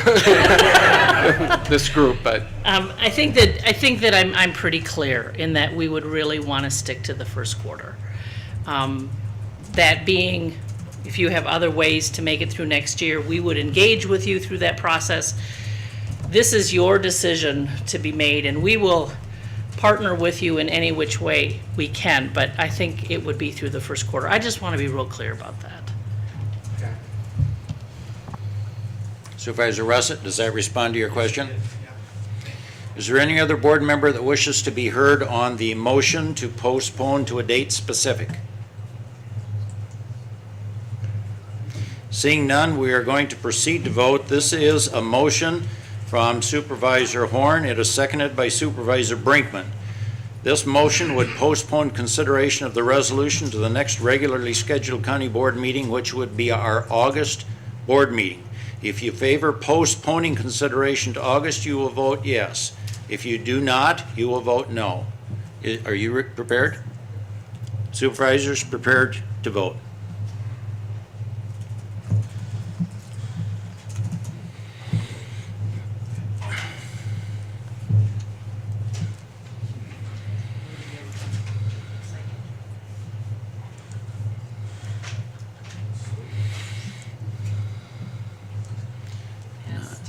It does pass 9 to 8, and the action is postponed to our August meeting. At this point, then, we have dealt with this issue. Further consideration of the main motion is postponed until the August meeting.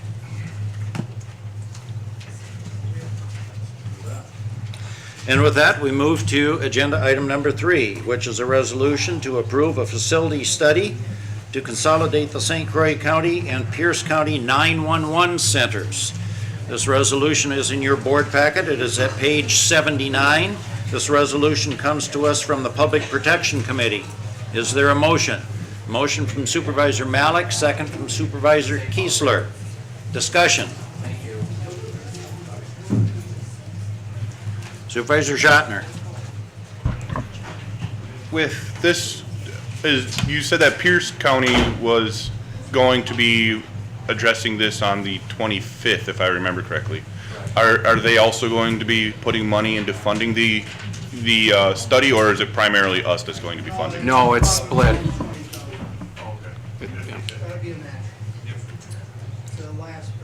Supervisor Schottner, I can say on behalf of several of us that have had some preliminary conversations, including conversation from yours truly with the board chair of Pierce County, that this is essentially going to be an identical resolution. We're jointly looking at the issue, jointly funding consideration.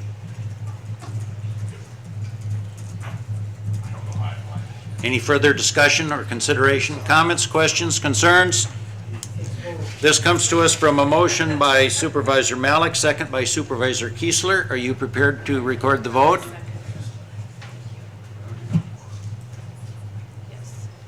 Proceed to vote.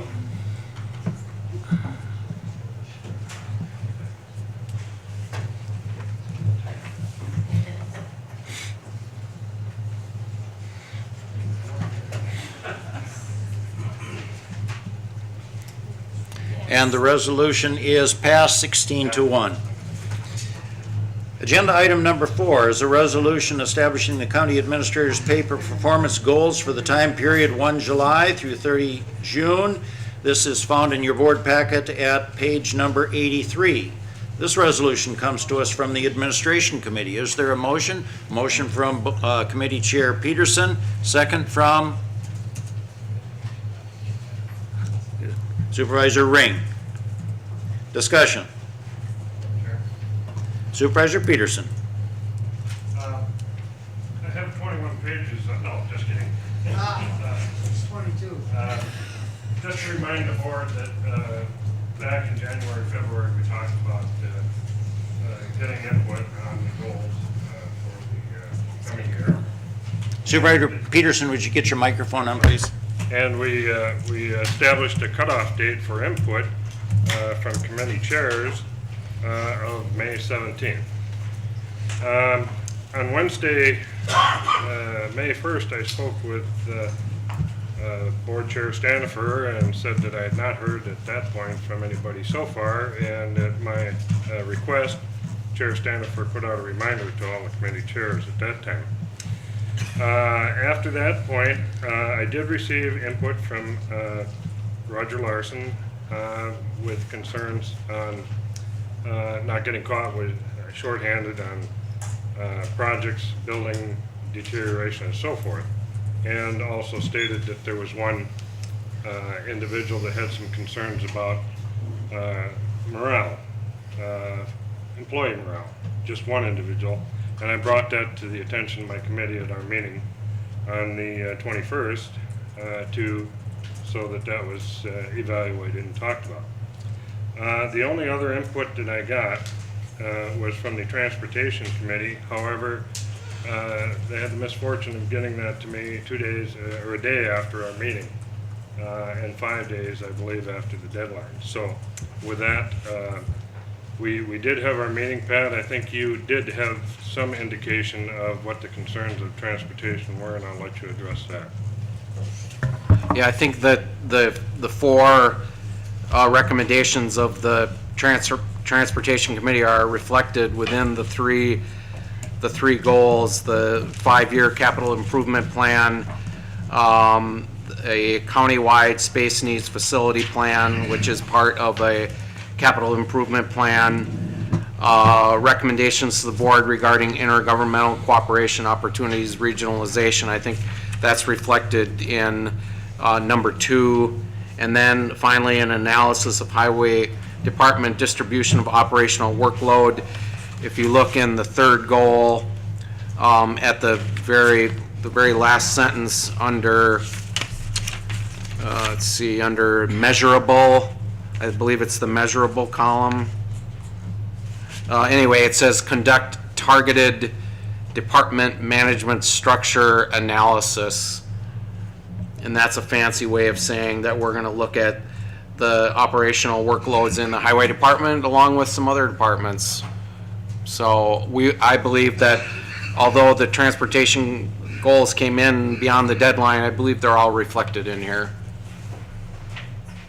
And I was at the meeting, so I was involved in the discussion, and I feel very comfortable with the goals that the Transportation Committee came up with.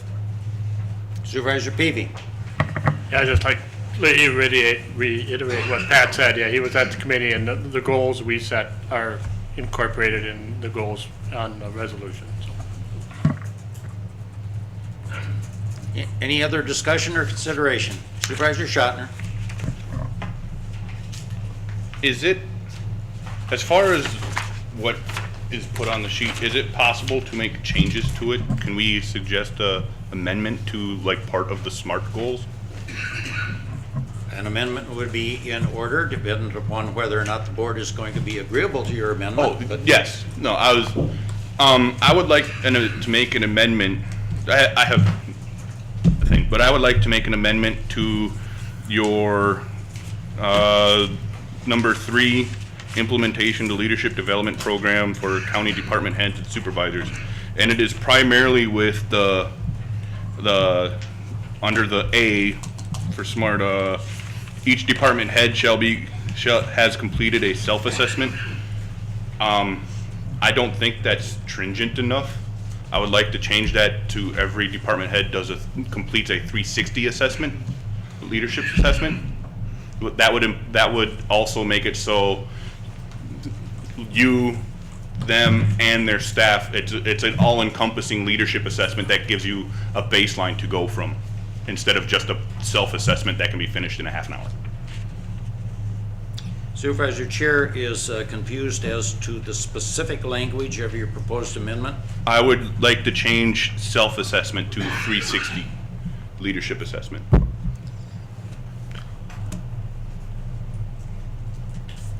Is there a second to the proposed amendment? Second from Supervisor Kiesler. Discussion on the amendment.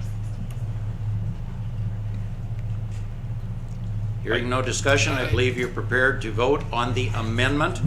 This is a proposal to change self to 360. This is on a motion by Supervisor Schottner, second by Supervisor Kiesler. Clerk, are you prepared for the vote?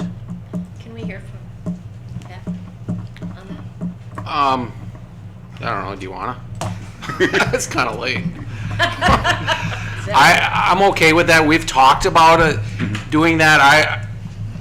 I hesitate to impose that as a requirement, although we've talked about this, and it's not something you just jump into and say we're going to start doing 360s. It has to be done and I should probably turn it over to Tammy Funk in HR to explain this, but I hear what you're saying, and we have talked about it. We even talked about it in a meeting I was at 7 o'clock this morning, believe it or not. And it's being talked about, but I don't know if I'd put it in there and impose it. Supervisors, do you want to hear more information, or are you prepared to vote? Supervisor Malik. Am I right in thinking not every department head has yet done a self-assessment, have they? This is a new process for us? I don't remember ever hearing that before in our situation. Yeah, Tammy, do you wanna? Well, just a yes or no would do. If I would it's, say no, they have not all completed a self-assessment. okay, then I'm kind of thinking one step at a time. And I'd go for a 360 next year. Well, 360 also includes a self-assessment. Supervisor Schottner, do you wish to be recognized? Yes. You are recognized. A 360-degree assessment includes a self-assessment, so that's why it would, just doing it all-encompassing would be a smarter move. That way, you could do it again down the line, and you could see actual growth, instead of doing a self-assessment and then a self-assessment. Supervisor Malik. Sometimes we want to move really fast, and sometimes we don't. This is one time that I don't. Board members, are you prepared to vote? This is a vote on the amendment. It changes self to 360. Clerk, are you prepared for the vote? Yes. Board members, proceed to vote on the amendment only.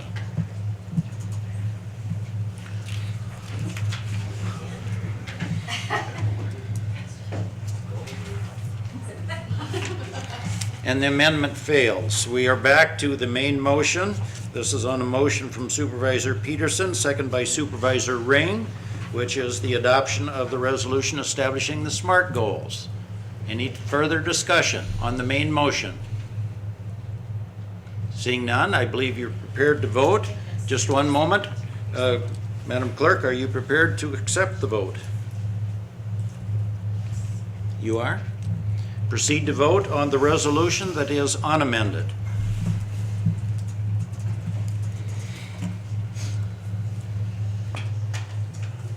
Roger.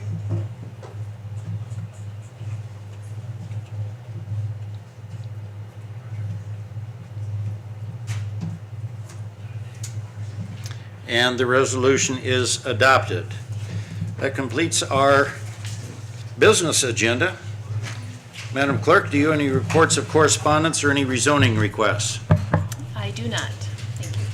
I do have just a few announcements to direct to your attention. First of all, there was sent out, I believe via email, information concerning a river education event. This event is being held by the St. Croix River Association on 17 July. I am going to call on Supervisor Malik for any comments that he wishes to make. I would indicate that in the opinion of the chair, this is a valuable educational opportunity. While per diem would not be authorized for attendance at this, the registration fee and mileage, in other words, your out-of-pocket expenses, are considered reimbursable and would be paid. And Supervisor Malik, any questions that you want to respond to from board members? Well, $20 dinner cruise on the St. Croix would be a lark, except there's going to be a workshop and you're going to be asked to do some heavy thinking relating to what the county can do with respect to phosphorus pollution in the water. So it wouldn't be all joy. Nevertheless, it should be a good time, and I encourage you all to go. You don't get this opportunity very often, and the important topic. Pardon? So your attendance is encouraged. Board members, second of all, at your place is a letter from the Attorney General referencing the Criminal Justice Coordinating Council. You will recall at our last meeting, we did in fact establish a resolution moving forward with the CJCC. So I think the Attorney General would be pleased with our action. Third of all, announcing that a committee of the whole has been scheduled for the 10th of July.